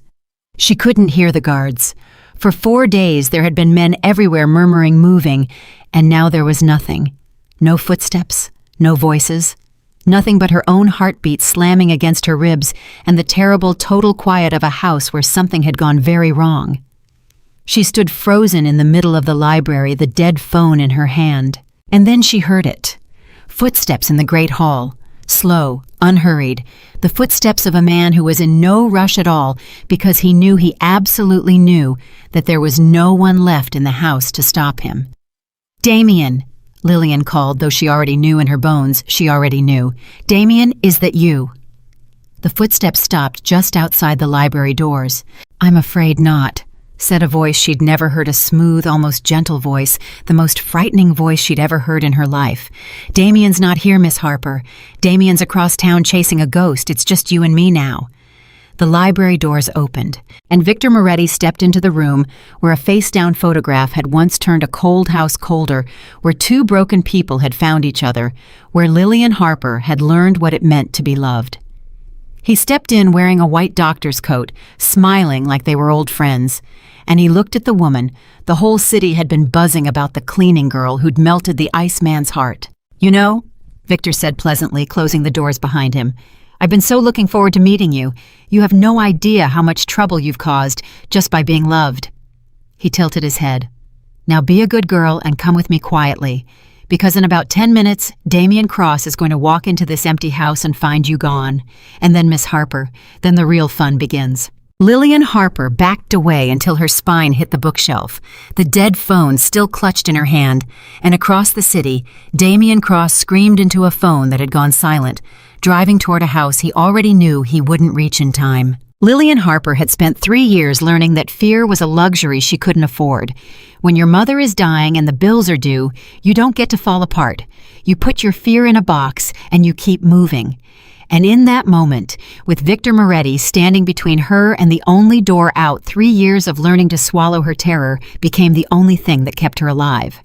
"You're Moretti," she said, and she was proud that her voice barely shook. "Damien told me about you." "Did he now?" Victor took a slow step into the room. "And what did the great Damien Cross say about me? That you want his chair. That you've been too much of a coward to take it head on, so you're going after a housekeeper instead." She lifted her chin. "That's what you are. A man so scared of Damien Cross that the best plan you could come up with was sneaking into a hospital in a stolen coat to threaten a sick old woman in her sleep." Something flickered across Victor's face. She'd landed a blow, and she filed that away because a man's pride was a crack, and cracks were where you pushed. "Careful, sweetheart." His voice stayed pleasant, but the smile had thinned. "You're braver than I expected. That's going to make this more interesting." He glanced around the library at the books at the fire at the photograph on the mantel. "So this is where it happens. This is where the Iceman melts. A little room full of dusty books." He picked up the silver frame, the one Lillian had turned face up, and looked at it. "His mother, I assume. The dead woman. The reason for all of it." "Put that down." "Or what?" Victor smiled, but he set the frame back on the mantel, and Lillian noticed he set it face up the way she had, and she didn't know why that mattered, but somehow it did. "You know I did my homework on you, Miss Harper. The dying mother, the starving, the 3 jobs. You're quite the little martyr, aren't you? Killing yourself to save someone you love." He tilted his head. "It's almost poetic. That's exactly why Damien couldn't resist you. You're his mother, aren't you? His second chance. He looks at you and he sees the woman he couldn't save on that sidewalk 30 years ago." Lillian said nothing because he was right, and because being seen so clearly by a monster was its own kind of violation. "Here's what's going to happen," Victor continued, and he pulled something from his coat. A phone, not a weapon, and Lillian's confusion must have shown because he smiled. "Oh no, I'm not going to hurt you. God, no. A dead woman is worth nothing to me. You're only valuable alive. You're only valuable as long as Damien Cross believes he can still get you back." He held up the phone. "You and I are going to take a nice ride together, and then you're going to make a phone call to your beloved, and you're going to tell him that if he ever wants to see you breathing again, he's going to sign over everything, his territory, his people, his whole world, all of it, to me. He won't do that. He'll do exactly that." Victor's certainty was absolute. "Because I know something about Damien Cross that even he didn't know until 6 weeks ago. The man has spent his whole life building an empire so that he'd never be powerless again. And now he'd trade every brick of it for one starving housekeeper. That's the beautiful irony, isn't it? He got everything he ever wanted, all that power, and it turns out the only thing he ever really wanted was someone to love." He gestured toward the door with the phone. "Now, walk. We don't have much time before your boyfriend figures out he's been played." But Victor Moretti had made one mistake. He'd made it back on the very first day when he'd looked at a grainy surveillance photo of a thin, tired woman carrying groceries and decided she was nothing, a martyr, a lever, a tool. He'd studied Lillian Harper's suffering and mistaken it for weakness. He had never once considered that a woman who'd fought death itself for 3 years, who'd worked until she collapsed and gotten up and worked again, who'd stared down hospital administrators and collections agencies and her own crushing despair and never ever quit, might not be the kind of woman who walks quietly to her own destruction. "No," Lillian said. Victor blinked. "Excuse me." "I said no." Her heart was hammering so hard she thought he must be able to hear it, but her voice held. "I'm not walking anywhere with you, and I'm not making that phone call, because I know Damien Cross better than you do. You think if you take me, he'll hand you the empire to get me back, but you don't understand him at all." She took a breath. If he signs everything over to you, you don't just have his empire. You have him and me and my mother. You'd own all of us forever. He knows that. And he would rather die. He would rather I die than let a man like you win. Because the one thing Damien Cross will never do is let the monster walk past the woman on the ground again. Victor stared at her, and for the first time the smile was completely gone. You'd let yourself die, he said slowly, to keep him from giving me what I want. I spent 3 years dying by inches to save my mother, Lillian said, and her voice was shaking now, but not with fear, with fury. You think I'm afraid of dying for someone I love? That's the only thing I know how to do. You picked the wrong woman, Mr. Moretti. You wanted a lever. You got someone who'd rather break than be used against the man she loves. For a long moment the library was completely silent. And then Victor Moretti did something that turned Lillian's blood to ice. He laughed. Oh, this is perfect, he said. This is so much better than I hoped. Do you understand what you just gave me? You just told me you love him enough to die for him, which means he loves you enough to do anything to keep you alive. His eyes glittered. I don't need you to make the phone call, sweetheart.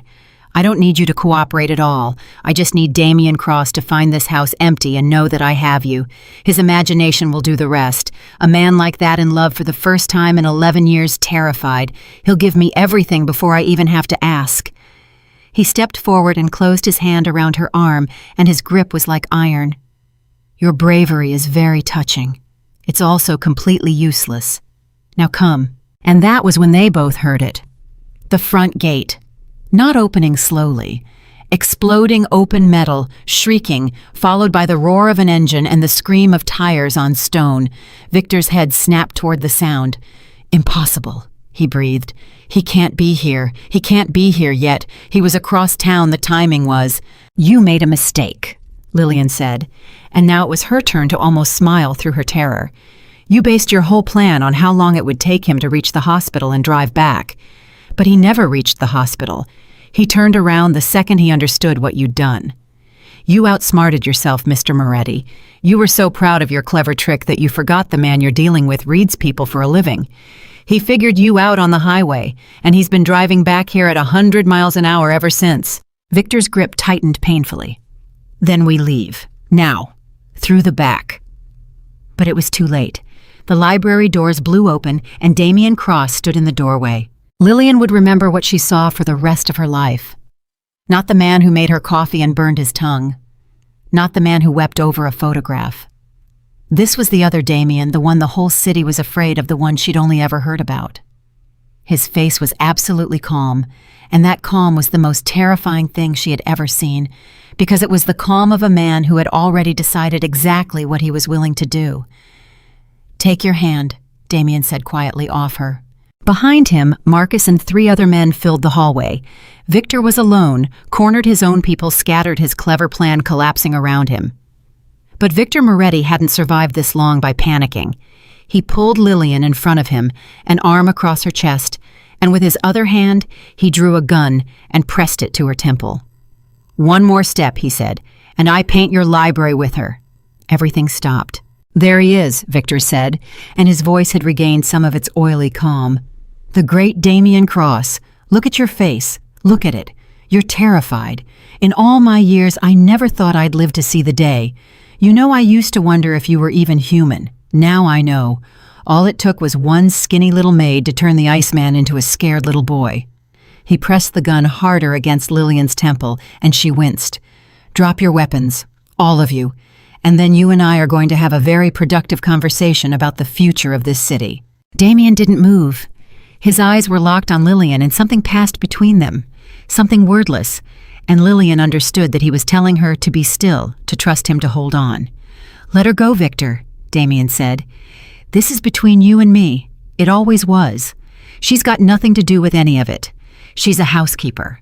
Let her walk out that door, and you and I will settle this however you want. Oh, don't insult me. Victor's smile was ugly. A housekeeper. You canceled a 4-month meeting for a housekeeper. You paid $40,000 for a housekeeper. You turned your whole world upside down and locked down your house and drove 100 miles an hour through the city for a housekeeper. She's the only thing in the world you actually care about, and we both know it, which makes her the most valuable thing in this room. He began edging toward the door, dragging Lillian with him. "So here's how this ends. You let me walk out of here with her, and then once I'm safe, you sign over everything, and maybe I give her back to you in one piece." "You won't make it out of the driveway." "I'll make it out of the driveway because you'll let me, because the second I feel a hand on me, I pull this trigger, and you spend the rest of your miserable life knowing you got the second woman killed too, just like the first one." Victor's voice dropped to a cruel whisper. "Just like your mother, Damien. Another woman dying because of you and you standing there powerless, unable to stop it. Isn't that your worst nightmare? Isn't that the exact thing you built this whole empire to prevent?" And Lillian watched something break in Damien's face, because Victor had found it. The oldest wound. The 7-year-old boy on the sidewalk screaming for help that never came. Victor was standing in front of Damien Cross, recreating the single worst moment of his life, a woman he loved dying in front of him while he stood helpless, and Lillian could see it working, could see the terror flooding into Damien's eyes, could see him starting to break. "Okay," Damien said, and his voice cracked. "Okay, you win. I'll sign it. Everything. Just don't hurt her, please. I'm begging you. I've never begged anyone for anything in my life, and I'm begging you now. Don't hurt her." "Damien, no!" Lillian cried. "Don't give him anything. He'll kill us both anyway, don't you?" "Quiet!" Victor jabbed the gun against her head. "The grown-ups are talking." He looked at Damien, and triumph was blazing in his eyes now, pure and greedy. "On your knees." "What?" "You heard me. The great Damien Cross on his knees. I've waited years for this. Get down on your knees and beg me for her life, and maybe I'll believe you're serious." And Damien Cross, the most feared man in Boston, the man who had built an empire so he would never be powerless again, got down on his knees on the library floor. "Please," he said, "please take everything, take all of it, just let her live." Lillian was crying now, tears streaming down her face, because she understood what this was costing him, understood that every fiber of the man was screaming against this, that he was reliving his mother's death and choosing to be powerless anyway, choosing to kneel and beg because it was the only thing that might keep her breathing. But she also saw something Victor didn't. She saw Damien's eyes. They weren't broken, they were calculating.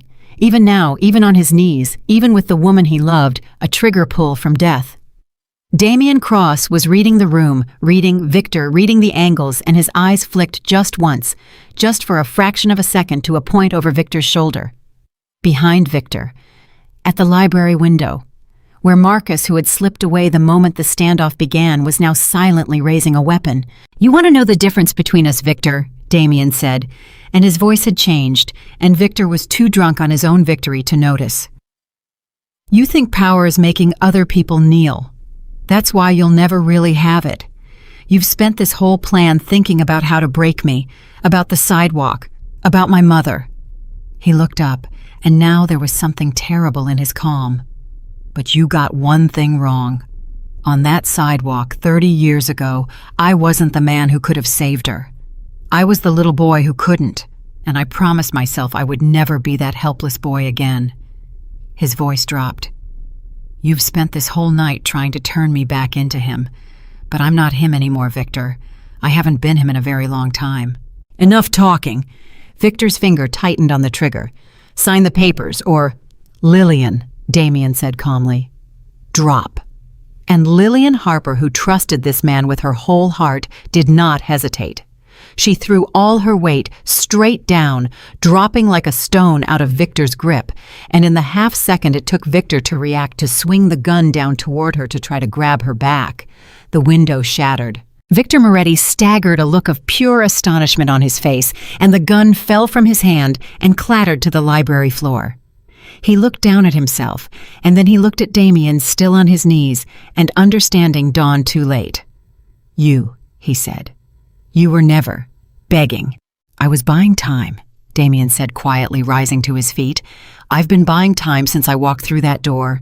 Every word out of my mouth was to keep your attention on me and away from the window. You wanted me to relive the worst night of my life, so I let you think you were. I let you think you'd broken me, because a man who thinks he's won stops watching his back." He walked forward and picked up Victor's fallen gun. The little boy on the sidewalk couldn't save anyone. But I'm not that boy. I learned to see everything coming, and I saw you coming the second you sent me that photograph. Victor sank to the floor, and Marcus was climbing through the shattered window, and the other men were pouring into the room, and it was over. It was all over, and Lillian was scrambling across the floor, and Damien caught her and pulled her into his arms and held her so tight she could barely breathe. "I've got you," he was saying into her hair over and over. "I've got you. I've got you. You're safe. It's over. I've got you." "My mother," Lillian sobbed. "My mother, is she—" "Fine. She's fine. She was always fine. He never touched her. It was a decoy. She's asleep in her room without the faintest idea any of this happened." He pulled back and took her face in his hands, checking her, making sure she was whole. "Are you hurt? Did he hurt you?" "Lillian, look at me. Are you hurt?" "I'm okay. I'm okay." She was laughing and crying at the same time. "I'm okay. You came back. You figured it out, and you came back." "I will always come back." His voice broke. "Do you understand me? Whatever happens, wherever you are, whatever it costs, I will always come back for you. Always." On the floor, Victor Moretti was being lifted up by Marcus, and the men wounded but alive, and he looked at Damien with hatred burning through his pain. "You think this changes anything?" he spat. "You think you won? I've got associates. I've got people. This isn't over. You've made an enemy tonight that— pesetas." "No," Damien said, and he turned to face the man who had tried to take everything from him. "You're wrong. It's not that I've made an enemy tonight. It's that I've finally understood something." He looked back at Lillian, and then at Victor, and there was a strange peace settling over his face, the peace of a man who has just made an enormous decision. "You spent this whole night trying to teach me that love is a weakness, that caring about someone makes you vulnerable, and you know what? You were right. It does. Loving her is the most dangerous thing I've ever done. It's given men like you a way to hurt me that I never had before." "Damien," Lillian started. "Let me finish." He didn't take his eyes off Victor. "For 11 years, I thought the answer was to love nothing, to want nothing, to be so cold and so powerful that no one could ever touch me. And it worked. Nobody could touch me. But you want to know the truth, Victor? I was already dead. I'd been dead since I was 7 years old. I was just a machine that hadn't stopped moving yet." He pulled Lillian against his side. "And then she turned a photograph over, and I found out I'd rather be alive and vulnerable than dead and untouchable. I'd rather love her and be afraid of losing her than go back to feeling nothing at all." He handed the gun to Marcus. "Get him out of my house," Damien said. "He's done. His people will scatter the second word gets out that he's finished. Make sure it gets out." As they dragged Victor toward the door, the man twisted around one last time. "They'll come for you," he screamed. "As long as you sit in that chair, as long as you have that power, there will always be another Victor Moretti. You'll never be safe. She'll never be safe. Somebody will always come for the thing you love." And Damien Cross stood very still, because Victor Moretti, in his hatred, in his defeat, had just spoken the one truth that mattered. The room emptied. Marcus and the men took Victor away, and Damien and Lillian were left alone in the library, in the broken glass, in the aftermath, holding each other. "He's right," Damien said quietly. Lillian pulled back to look at him. "What?" "He's right, Lillian. That's the part that's killing me. He's right." Damien walked to the window, the shattered one, and looked out at the dark grounds. "As long as I'm who I am, as long as I sit where I sit, there will always be another Victor. Another man who figures out that the way to break Damien Cross is to go after the woman he loves. Tonight it worked out. Tonight I was fast enough and smart enough and lucky enough, but I won't always be." He turned around and his face was anguished. "I built this whole life so I'd never be powerless again. And tonight I knelt on this floor and begged a man not to kill you, and I have never felt more powerless in my life. All the power I built, all of it, and it couldn't protect you. It's the thing that put you in danger in the first place." "Damien, I watched a woman I love with a gun to her head tonight." His voice cracked completely. "Just like the sidewalk. Just exactly like the sidewalk. I spent 30 years and built an empire to make sure I'd never have to feel that again, and it happened anyway, because of the empire, because of who I am." He crossed the room and took her hands. "I can't do it again, Lillian. I can't live the rest of my life waiting for the next victor, waiting for the night I'm not fast enough, watching you every second terrified knowing that loving you is the very thing that makes you a target." Lillian's heart was in her throat. "So what are you saying?" And Damien Cross, the most feared man in Boston, the man who had spent his whole life accumulating power because power was the only thing that had ever made him feel safe, looked at the woman who had brought him back to life and made the most impossible decision of his life. "I'm saying I'm done," he said. "I'm saying I'm going to give it all up. The territory, the influence, the whole empire, everything I spent 30 years building. I'm going to dismantle all of it piece by piece until there's nothing left for another victor to want. Until I'm just a man, an ordinary man with money and a house and a woman he loves and a quiet life. Until there's no chair for anyone to want to take and no power for anyone to try to steal and no reason for anyone to ever come after you again." Lillian stared at him stunned. "Damien, you can't! That empire is who you are. It's your whole life, your identity, everything you sacrificed for." "It's not who I am," he said softly. "It's who I became when I decided I'd rather be feared than helpless. But you taught me something, Lillian. You taught me that the opposite of helpless isn't powerful. It's loved. It's having someone who catches you when you fall. It's making somebody dinner and setting 2 plates. It's turning a photograph face up." His eyes were shining. "I don't need an empire. I've spent 11 years alone in a cold house at the top of a mountain of power, and it was the loneliest place on earth. I would trade every bit of it gladly for the chance to grow old in a warm house with you." He raised her hands to his lips. "The empire was never the point. It was just the wall I built because I didn't think I was allowed to have anything real. And now I have you, so I don't need the wall anymore." Lillian was crying again, but these were different tears. "They'll call you weak," she whispered.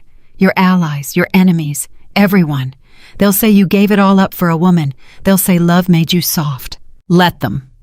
Damien Cross smiled, and it was the freest, most peaceful smile she had ever seen on his face. "For 30 years they called me powerful, feared, untouchable, and I was miserable every single day. If the price of being happy is that they call me weak, then I'll be the weakest man in Boston, and I'll be the happiest one too." He pulled her into his arms. "I spent my whole life thinking my mother died because I wasn't powerful enough to save her. But that's not why she died, Lillian. She died because 100 people decided her life wasn't worth stopping for. She didn't need me to have power. She needed one person to stop and care, that's all. That's all any of us ever need. One person to stop and care." Outside, the first light of dawn was beginning to touch the grounds of the great house, and somewhere across the city, Victor Moretti's empire was already crumbling, as word spread that he'd been broken. And in a private room at Mass General, an old woman with a healing heart slept peacefully through a morning she'd never know had almost cost her everything.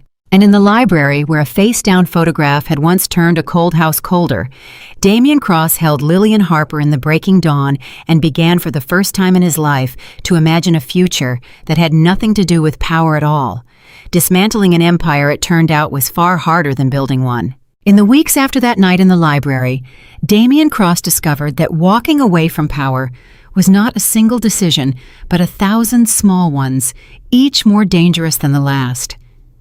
Because the moment word got out that he was stepping down, every hungry man in the city started circling, and every debt he was owed suddenly needed collecting, and every alliance he'd held together with the sheer weight of his name began to strain. "You can't just quit," Marcus told him one morning, and there was real fear in the old soldier's voice.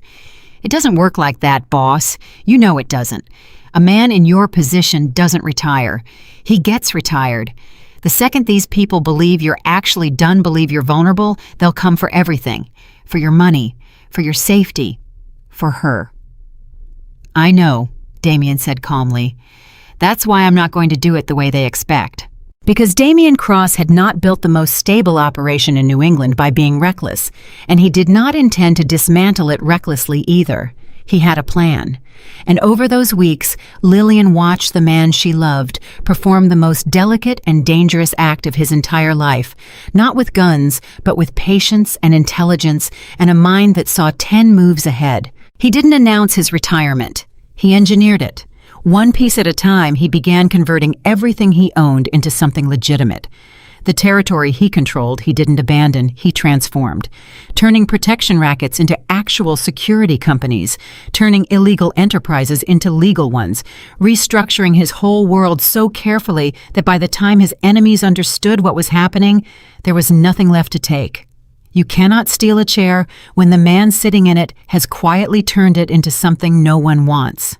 It's like watching a magician, Lillian said one night, curled beside him in the library, which had become their room again, now that the glass was fixed and the fear had faded. You're making a whole empire disappear, and nobody can figure out how you did it. My whole life I used this mind to hold power, Damien said, tapping his temple. Turns out it works just as well for giving it away. He pulled her closer. Every man who ever wanted my position spent years trying to figure out how to take it from me by force. It never once occurred to any of them that the way to make an empire vanish is to simply stop needing it. There's nothing to fight over anymore. I made myself into a target no one has a reason to shoot at. And the strangest thing happened, the thing his enemies never predicted. As Damien gave up his power, he didn't become weak. He became untouchable in a completely different way. A man with nothing to steal and no throne to covet is a man no one bothers to attack. The very act of walking away made him safer than all his years of ruthlessness ever had. But it was not without cost. There were nights Lillian woke to find him gone and found him in the study staring at the wall, wrestling with the ghost of the man he'd been. "Do you regret it?" she asked him one such night, giving it up. Damien was quiet for a long time. "I regret that it took me 30 years to learn I didn't want it," he said finally. "All those years I spent building something I thought would make me safe. And I was never safe. I was never happy. I was just powerful and alone and telling myself that was the same as being okay." He looked at her. "No, Lillian, I don't regret giving it up. What I regret is all the time I spent believing I needed it. The little boy on that sidewalk thought if he could just get powerful enough, he'd never hurt again. He was wrong. I felt more in the last 3 months than I felt in the previous 11 years combined, and none of it came from power. All of it came from you." Meanwhile, across the city, something else was healing. Margaret Harper was getting better. Not just holding steady, not just surviving, but actually improving. The new specialist, the constant care, the medications she'd gone without for a year, all of it was doing what no amount of Lillian's desperate sacrifice ever could have. Color came back to her face. Strength came back to her hands. The doctors who had once spoken in careful, gentle voices about making her comfortable now spoke about years. Good years. Years Lillian had stopped letting herself hope for. "I want to meet him," Margaret announced one afternoon, sitting up in her hospital bed with more life in her than Lillian had seen in ages. "This man who paid my bills and saved my life and stole my daughter's heart. I want to look him in the eye. A mother has a right." So Damien Cross came to the hospital. Lillian watched her heart in her throat as the most feared man in Boston walked into her mother's room, and for the first time since she'd known him, he looked nervous. Actually, nervous. This man who had faced down killers without blinking stood at the foot of an old woman's bed and fidgeted like a boy. "Mrs. Harper," he said, "it's an honor to finally meet you." Margaret studied him for a long, long moment. She looked at his expensive suit and his hard face and the careful way he held himself, and Lillian could see her mother reading him the way mothers do, seeing past all of it. "So you're the dangerous man," Margaret said. "I was," Damien said quietly. "I'm trying to be something else now. Because of my daughter. Because of your daughter." Margaret was silent again. Then she patted the edge of the bed. "Sit down, young man. Let an old woman look at you." And when he sat, she took his hand in both of hers, the same way she'd taken Lillian's hand 100 times, and she looked into his eyes. I told my daughter something the first day when I found out what you'd done for us. I told her a man doesn't spend that kind of money and move heaven and earth for a stranger unless he's either the best man she'll ever meet or the most dangerous. Her eyes searched his face. And I said sometimes it's both. You were right, Damien said. It was both. But which one are you now? Margaret asked. That's what I need to know, because I'm getting better thanks to you, and I might be around a good while yet, and I need to know what kind of man is going to be looking after my little girl when I'm gone. And Damien Cross, who had lied to and manipulated and outmaneuvered the most dangerous men in the country, told an old woman in a hospital bed the simple truth. I spent my whole life being the dangerous one, he said. I was good at it. It's what I knew. But your daughter found me in the middle of all that in the coldest, emptiest part of my life, and she turned a photograph face up on my mantel, and she made me dinner, and she reminded me that I used to be a person. His voice grew thick. I lost my own mother when I was 7 years old, Mrs. Harper. I watched her die on a sidewalk while the world walked past, and I promised myself I'd never be helpless again. I built a whole empire on that promise. And your daughter taught me that the promise was wrong, that I didn't need to be powerful, I just needed to stop and care. He held Margaret's frail hands gently. I'm giving it all up. Everything I built. Because none of it is worth as much to me as one quiet morning with Lillian. So which one am I? Now I'm the man who's going to spend the rest of his life making sure your daughter never has to be strong alone again. That's who I am now. That's who she made me. Margaret Harper looked at him for a long moment, and then her eyes filled and she squeezed his hands. Good answer, she whispered. That's a good answer, son. And Lillian, standing in the doorway, watching the two people she loved most in the world find each other, put her hand over her mouth and wept. The months passed, and the transformation completed itself. By the following spring, Damien Cross was on paper, and in reality, a legitimate businessman. His security company was real and successful. His name, which had once made criminals go pale, now appeared on the boards of charities and hospitals. He funded a cardiac care wing at a public hospital in the neighborhood where he'd grown up, the neighborhood where his mother had died, and he built it so that no poor woman with a bad heart would ever again be turned away because she couldn't pay. He didn't put his name on it, he put his mother's, the Elizabeth Cross Cardiac Center. She'd have liked that, Lillian said, standing with him at the opening, looking up at his mother's name carved in stone over the doors of a place that would save the exact kind of woman she had been. She'd have thought it was too much, Damien said, but he was smiling. She never wanted anybody to make a fuss. She'd have told me to take my name off it. Well, her name. He put his arm around Lillian. But she'd have understood why. She spent her whole life invisible. Now every person who walks through those doors is going to see her name and know that somebody thought she mattered. His voice caught. That's all I ever wanted, Lillian, for somebody to have thought she mattered. You made her matter, Lillian said softly. You made her matter to a whole city. Victor Moretti in the end faded into nothing. His organization scattered the moment word spread that Damien had broken him, and without Damien's empire to covet, without a throne to fight for, the man simply lost his relevance. He'd built his entire identity around taking down Damien Cross, and when Damien Cross voluntarily stepped down, Victor discovered he had nothing left. No enemy to define himself against, no prize to chase. He'd spent so long hungering for a kingdom that when the kingdom dissolved, so did he. It was, Lillian thought, a fitting end for a man who had understood everything about power and nothing about people. And so almost exactly a year after the day, a starving housekeeper collapsed on a cold marble floor. Damien Cross stood once again in the library where it had all begun, but everything was different now. The house was not cold anymore. There were flowers on the entry table, replaced fresh every week. There were lamps left on in the evenings, so no one ever came home to darkness. There were 2 places set at the great dining table every single night. There were photographs on the walls now, real ones, Lillian and her mother, Lillian and Damien, and in a place of honor above the fireplace, no longer face down, no longer hidden, a young woman laughing with a serious little boy in her arms. Damien had asked Lillian to meet him in the library that evening, and she'd come not knowing why, and found him standing in front of the fireplace in front of his mother's photograph, and there was something in his face she'd never seen before. "A year ago," he said, "you collapsed on my floor, and I called my doctor and canceled a meeting, and I stayed beside you, and I didn't understand why. I'd never done that for anyone, but I couldn't leave you." He turned to face her. "I've spent this whole year trying to figure out what happened to me that day, and I finally understand it. That day, for the first time since I was 7 years old, I stopped. I saw someone on the ground, and I stopped, and I cared. I did the thing that 100 people didn't do for my mother.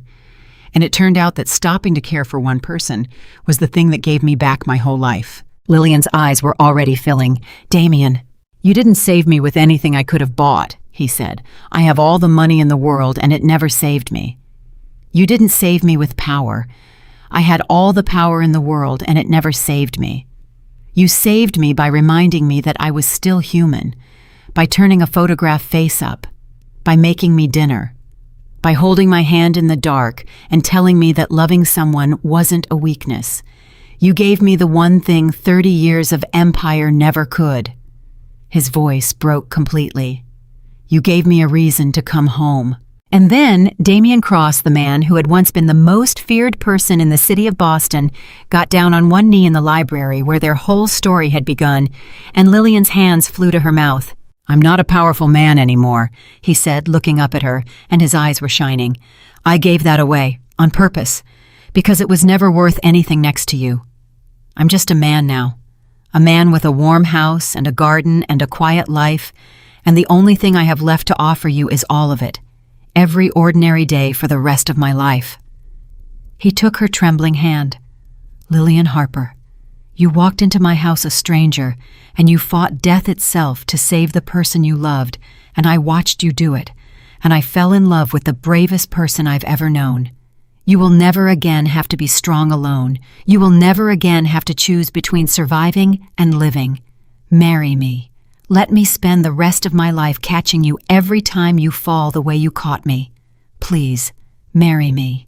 Lillian couldn't speak.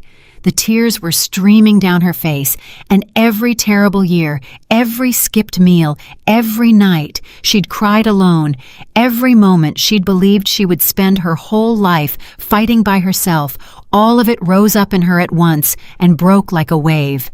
"Yes," she finally managed. "Yes, 1,000 times yes." And Damien Cross rose and pulled her into his arms, and in the library, where a face-down photograph had once turned a cold house colder, the two loneliest people in the world held on to each other and were lonely no more. They were married that autumn in a small ceremony in the garden of the great house, and Margaret Harper, healthy enough now to walk with just a cane, gave her daughter away with tears streaming down her face and more joy in her heart than she'd known in years. There were no dangerous men in dark suits at that wedding. There were no low voices behind closed doors. There was only a woman who had spent her life sacrificing everything, finally allowing herself to be happy, and a man who had spent his life afraid of loving anything, finally free. At the reception, Damien found Lillian standing alone for a moment, looking out at the garden at the string lights and the flowers and the laughing guests, and he came up quietly behind her and put his arms around her. "What are you thinking about?" he asked. "That first day," she said, "when I stood at your gate with my cleaning bag terrified, and the man told me the house eats people up. I almost didn't go in. I remember standing there thinking about turning around and walking away." She leaned back against him. "I was so tired that day, Damien. So tired and so scared. I thought I was walking into just another hard job. I had no idea I was walking into my whole life. And I had no idea," Damien said softly, "that the woman about to faint on my floor was going to reach into the coldest part of me and turn the lights back on." He turned her around to face him. "You know what the real miracle is. It's not that I saved you. Everybody thinks that's the story. The powerful man who rescued the poor housekeeper. But that's not it at all." He shook his head. "You saved me, Lillian. I was the one who was dying. I'd been dead for 11 years, and I didn't even know it. You're the one who did the rescuing. You just did it so quietly that I didn't notice until I was already alive again." Lillian smiled up at him through her tears. "Maybe," she said, "we saved each other. Maybe we did." Years later, when they were old, when the great house was full of the noise of a life fully lived, Damien Cross would sometimes stand in the library in the evening and look at the photograph above the fireplace, his mother laughing, holding a serious little boy, and beside it now, another photograph, Lillian laughing, and Damien no longer serious at all, his face soft and open, in a way that 7-year-old boy could never have imagined. He would think about the sidewalk sometimes. He would think about the woman on the ground and the 100 people who walked past. He had spent 30 years believing that moment had destroyed him, had turned him into something cold and hard and powerful. And in a way, it had. But he understood now that it had also given him the one thing that mattered. Because a man who has watched the world walk past someone in need becomes one of two things. He either becomes one of the people who walk past, or he becomes the one who stops. And Damien Cross had stopped. He had come home early one ordinary Tuesday and found a woman collapsed on his floor, and instead of walking past, instead of calling someone else to handle it, instead of stepping around her, suffering the way the world had stepped around his mother's, he had stopped. He had knelt down. He had cared. And that single choice, that one small act of stopping, had unraveled 30 years of ice and given him back his life. The most feared man in the city had gone looking for power his whole life, believing it was the only thing that could keep him safe. He had been wrong. He had walked away from an empire, and everyone said he'd lost everything. They were wrong too. Because Damien Cross did not lose his empire when he walked away from that world. He traded it. He traded fear for love and power for peace, and a cold house at the top of a lonely mountain for a warm home full of the only things that had ever truly mattered. He traded the ghost of the boy who couldn't save his mother for the man who saved the woman on his floor. He gained a wife. He gained a family. He gained the mornings he'd once told Lillian were worth more than all the money in the world, and he got to keep them year after year after year. The starving housekeeper who had entered his mansion with nothing became the woman who gave the most powerful man in the city the one thing he had never had in his entire life: a reason to stop fighting, a reason to come home. And in the end, that was the whole truth of it, the truth that neither an empire nor a fortune nor all the fear in the world could ever have bought. Love did not make Damien Cross weak. Love was the only thing that ever made him strong. The day he stopped for a stranger on his floor was the day he finally became the man his mother had raised him to be, and he spent the rest of his life grateful every single day that he had come home early enough to catch her when she fell. Because some people spend their whole lives building walls to keep the world out. And the lucky ones, the truly lucky ones, find the single person worth tearing every wall down for. Damien Cross was one of the lucky ones. And he knew it, and he never forgot it for the rest of his long and happy life. 10 years is a long time in the life of a house. The great mansion outside Boston, the one that had once been so cold and so empty that a woman collapsed in its hallway and lay there for an hour before anyone came, was a different place now. It was loud. There were toys on the marble floors that Lillian was forever telling everyone to pick up. There was a dog, an enormous, clumsy, golden thing named Biscuit, who had been rescued from a shelter and now believed he owned the entire estate. And there were children, 2 of them. The first was a girl. They named her Grace and Lillian. Sometimes caught Damien standing over her crib in the dark in those early months, just watching her breathe the same way he'd once watched Lillian breathe on the couch in his office the day they met. The second, 3 years later, was a boy. And when the nurse asked what they wanted to call him, Damien had gone very quiet, and then he'd looked at the photograph he still carried in his wallet, the young woman laughing with a serious little boy in her arms, and he'd said one word: Michael, after my mother's father. She always said if she'd had a second child, that's what she'd have named him. Lillian had reached up from the hospital bed and touched his face, and she hadn't needed to say anything at all. The children knew their father was different from other fathers, but not in the way the world had once known it. They didn't know about the empire. They didn't know about the dark suits and the low voices and the man who had once made criminals go pale. They knew a father who read to them every single night without fail, who had never once, not one time, missed a school play or a birthday or a scraped knee. They knew a father who cried at their piano recitals and laughed too loud at their jokes and got down on the floor to play with them, even when his knees complained about it. They knew a man who stopped, for them, always. No matter what he was doing, no matter how important it seemed, if one of his children needed him, Damien Cross stopped. He had learned long ago that stopping was the only thing that ever really mattered. "Daddy, why do you always look at that picture?" It was Grace who asked, 7 years old, now the same age Damien had been on the sidewalk. She'd climbed up beside him in the library one evening and found him holding the silver frame from the mantel, the one of the laughing woman and the serious boy. Damien pulled his daughter into his lap.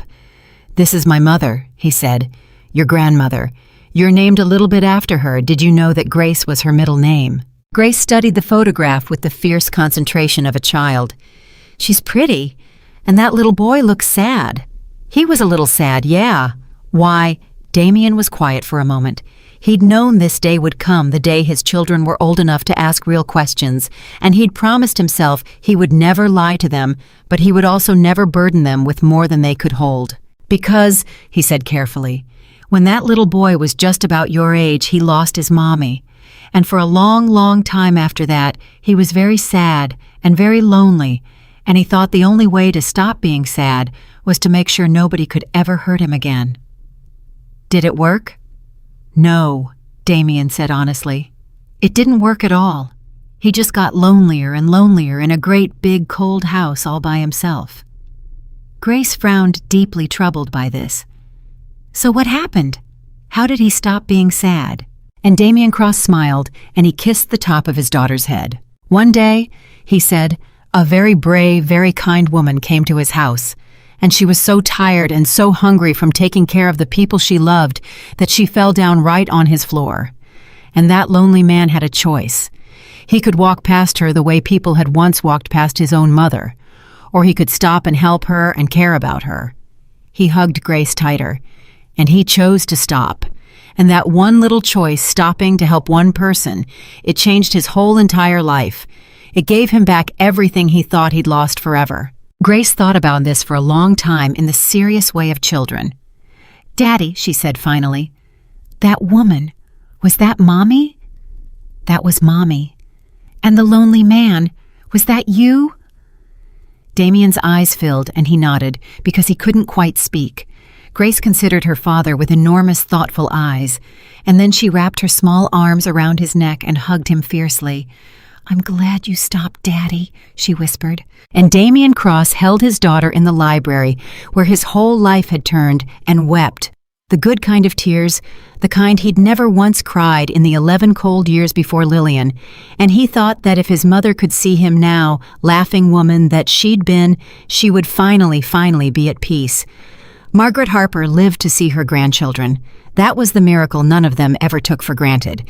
The old woman who had once lain dying in a rented hospital bed, whose daughter had starved herself to keep her breathing 1 more month, lived 11 more years after the night Damien Cross paid off her debts and moved her to the best care in the state. She lived to hold Grace in her arms the day she was born. She lived to teach Michael how to bake her famous apple pie, standing at the kitchen counter with flour on her hands and her great-grandmother's recipe in her heart. She lived to sit on the porch of the great house on summer evenings, watching her daughter's children chase fireflies across the lawn, and to know all the way down to her bones that Lillian was safe and loved and would never again have to fight the world alone. "You gave me 11 years, she told Damien once near the end, when she was very old and very frail, but still sharp as a tack. "The doctors gave me months back then, and you gave me 11 years. She patted his hand. "Do you know what I did with those years, son? I watched my daughter be happy, every day. That's what you bought me. Not just time, happiness. The chance to die knowing my little girl was taken care of." Her eyes glistened. "There's no amount of money in the world worth what you gave me, and you didn't even do it for me. You did it before you loved her. You did it when we were nothing but strangers to you. That's how I knew right from the start what kind of man you really were underneath all that danger." When Margaret passed, it was peacefully in her sleep in the great house surrounded by family, with her daughter holding one hand and Damien holding the other. She had lived a long life and a hard one, and at the very end, a happy one. And Lillian, though her heart broke, could not truly grieve because her mother had gotten the one thing Lillian had spent 3 desperate years fighting to give her. More time, good time, time enough. They buried her beside a stone that Damien had quietly arranged years before, in the best plot in the cemetery, under a tree where the morning light came through the leaves. And on the day of the funeral, Damien stood at the graveside long after everyone else had gone, and Lillian watched from a distance as her husband spoke quietly to the headstone, telling Margaret something she couldn't hear. And when he came back to her, his face was wet but peaceful. "What did you say to her?" Lillian asked. "I told her I'd keep my promise," Damien said, "the one I made her in the hospital that first day she met me. I told her that her daughter would never have to be strong alone again." He took Lillian's hand, "And I told her thank you for raising the woman who saved my life." The security company Damien had built out of the ashes of his old world grew into something genuinely good. He hired men who'd come out of hard lives the way he had, and he gave them honest work and honest wages and a way out of the darkness he'd once lived in. Marcus, his oldest and most loyal soldier, became his second in command, legitimate now respectable a man who could look his own children in the eye. "You know what's funny, boss?" Marcus said one day, years in the two of them, looking out over an operation that now employed hundreds of people doing real work, protecting real businesses. "I followed you for 20 years when you were the most dangerous man in Boston, went through hell with you, and I was never once proud of what we did. Not really." He shook his head. "But this what you built after you walked away, this I'm proud of. My kids know what their daddy does now. First time in my life I can say that." "That's her doing," Damien said. "All of it. She's the one who turned the lights back on. I just did the work after." And the Elizabeth Cross Cardiac Center, named for the mother who had died on a sidewalk because she was poor and the world walked past, saved thousands of lives over the years. Thousands of women just like her women with bad hearts and empty wallets walked through those doors and got the care that Elizabeth Cross never could. Damien funded it quietly, endowed it permanently, made sure that as long as the world stood, no poor woman with a failing heart would ever again be turned away in the city where his mother had died. He visited it sometimes alone and stood in the lobby beneath his mother's name and watched the people come and go, the frightened families, the exhausted mothers, the ones who reminded him of Lillian and the ones who reminded him of his own mother. And he would think quietly that maybe this was what his mother had been trying to teach him all along. Not that the world was cruel, but that one person stopping to care could change everything. She had died to teach him that lesson, and it had taken him 30 years and a starving housekeeper to finally learn it. But he had learned it, and now every single day that lesson saved lives. On the 10th anniversary of the day Lillian collapsed on his floor, Damien did something he'd never told her about. He took her back to the beginning. Not to the mansion, to the little apartment where she'd lived when they met the cold one, where you could see your breath in winter, where her mother had lain dying in a rented bed. He'd quietly bought the building years ago, and he'd never told her why. Now he drove her there, and they stood together in the empty apartment in the room where a young woman had once cried herself to sleep after skipping her own meals so her mother could eat. "Why are we here?" Lillian asked softly. "Because I want you to see something." Damien took her hand and led her to the window. The one that used to leak cold air, and outside across the street was a building that hadn't been there 10 years ago. A bright, clean building, freshly built with a sign out front. "I turned it into something," he said. "This whole block. I bought it all over the years, and I built that." He pointed. "It's a place for people who are drowning the way you were drowning. Families with a sick person at home and no money and no help. They can come here, food if they need it, help with the bills, someone to talk to, someone to just stop and care before they collapse on somebody's floor." Lillian pressed her hand to her mouth. "I called it the Margaret Harper Center," Damien said quietly. "After your mother, Because your mother taught you how to love people so hard you'd starve for them. And I wanted her name on the place where we teach people they don't have to starve. That accepting help isn't weakness. That's the whole thing your mother said to you in the hospital. Remember? That accepting help is love." He turned to her. "So now there's a whole building that teaches people that, with her name on it, so she never gets forgotten." Lillian couldn't speak. She turned into her husband's chest and cried, and he held her in the cold, empty apartment where her hardest years had happened, and she understood fully for the first time the shape of what her life had become. She had entered his mansion a starving woman with nothing, and in saving her he had not just saved her. He had turned her suffering into a place that would save others. He had taken the worst years of her life and built something from them that would keep other people from ever having to live those years at all. "You took my pain," she whispered, "and you made it mean something." "No," Damien said, holding her. "You did that, a long time ago, the day you turned a photograph face up and refused to walk past a broken man." He kissed her forehead. "I just followed your example. For the rest of my life, I've been trying to be the kind of person you already were. Someone who stops, someone who cares, someone who catches people when they fall." That evening, back at the great house after the children were asleep and the dog was snoring by the fire, Damien and Lillian sat together in the library where it had all begun. The photograph of the laughing woman looked down at them from above the fireplace, face up in the place of honor where it had stayed for 10 years and would stay forever. "Do you ever think about that first day?" Lillian asked, curled against him. "What would have happened if you'd come home on time, if you'd walked in 4 hours later and found me already gone, or worse?" Damien was quiet, considering the enormous fragility of it, the way an entire life had hinged on a single meeting ending early. "Every day," he admitted. "I think about it every day. How close I came to missing you. If that meeting hadn't fallen apart, if I'd stayed even one more hour, I'd have come home to an empty house, and you'd have been just a name in an agency file, a housekeeper who fainted once and never came back. I'd have gone on being cold and alone in this house for the rest of my life, and I'd never have known what I lost. I'd never have known there was anything to lose at all." He pulled her closer. "That's the part that scares me. Not that I almost lost you. That I almost never found you. That I could have lived my whole life never knowing you existed, and I'd have called that life fine because I didn't know any better. But you did find me." "I did," he smiled, "because a killer named Victor Moretti put a gun to a man's head and ended a meeting early and sent me home in a fury 4 hours ahead of schedule, straight into the one moment that saved my entire life." He shook his head at the strange mercy of it.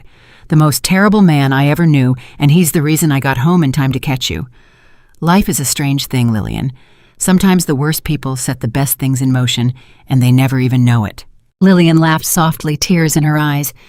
"So we owe our whole life to Victor Moretti." "God help us," Damien said, "but in a way we do." They sat together in the firelight, two people who had each spent so many years believing they would face the world alone, now grown old together in a warm house full of the sound of a life fully lived. Outside the grounds where guards had once patrolled and gates had once been broken were quiet and peaceful. There were no dangerous men anymore, no low voices behind closed doors, no empire, no fear, no ice. There was only a family, a home, a love that had cost a man an empire and turned out to be worth infinitely more than everything he gave away. "I want to tell you something," Damien said, "and I want you to really hear it because I don't think I've ever said it plainly enough." He turned to face her, taking both her hands. "For 30 years I thought the tragedy of my life was that I couldn't save my mother, that I was too small, too weak, too powerless, and she died because of it. I built everything I built to fix that, to make sure I'd never be helpless again." He held her gaze. "But that was never the tragedy, Lillian. My mother didn't die because I was weak. She died because the world walked past her. And I spent 30 years thinking I had to become powerful when all I ever had to become was the kind of person who stops." Lillian's eyes shone in the firelight. "You collapsed on my floor," Damien said, "and you gave me the chance to be the one who stops, to be the opposite of that whole cruel crowd on that sidewalk. And when I stopped for you, I stopped being that helpless little boy forever. You didn't just save me from being lonely Lillian. You saved me from the thing I hated most about myself. You gave me the chance to prove that I wasn't one of the people who walk past." His voice broke. "That's what you did. That's what I could never explain. You handed me back my own soul." Lillian leaned forward and pressed her forehead to his, the way he'd done to her that terrible night before he left to save her mother. "And you," she whispered, "caught me when I fell, when I had nothing left, when I'd given everything I had, and it still wasn't enough when I finally hit the floor with no one left to help me. You caught me. You've been catching me ever since." She smiled through her tears. "We were both falling, Damien. Our whole lives we were both falling, and somehow out of everyone in the whole world we managed to fall right into each other." Above the fireplace, a young woman laughed forever, holding a serious little boy who had grown up to be happy after all. And below her, in the warm library, where a cold house had once turned a photograph face down, an old man and an old woman held each other in the firelight, and were and had been for a very long time, and would be until the very end home. Because in the end, that was the whole story. Not the empire, not the war, not the money or the power or the danger or the fear. Just this: a man who almost walked past, a woman who fell, and the single world-changing moment when he chose instead to stop. And everything good that ever came after came from that one choice. Damien Cross had gone looking for power his entire life, believing it was the only thing that could keep the people he loved safe. He had been wrong. The only thing that ever kept anyone safe was love. The only thing that ever mattered was stopping to care. And on one ordinary Tuesday, when he came home 4 hours early and found a stranger dying on his floor, Damien Cross had finally, after 30 cold and lonely years, learned to do the only thing that had ever been worth learning. He stopped. He stayed. And he never, ever walked past anyone again.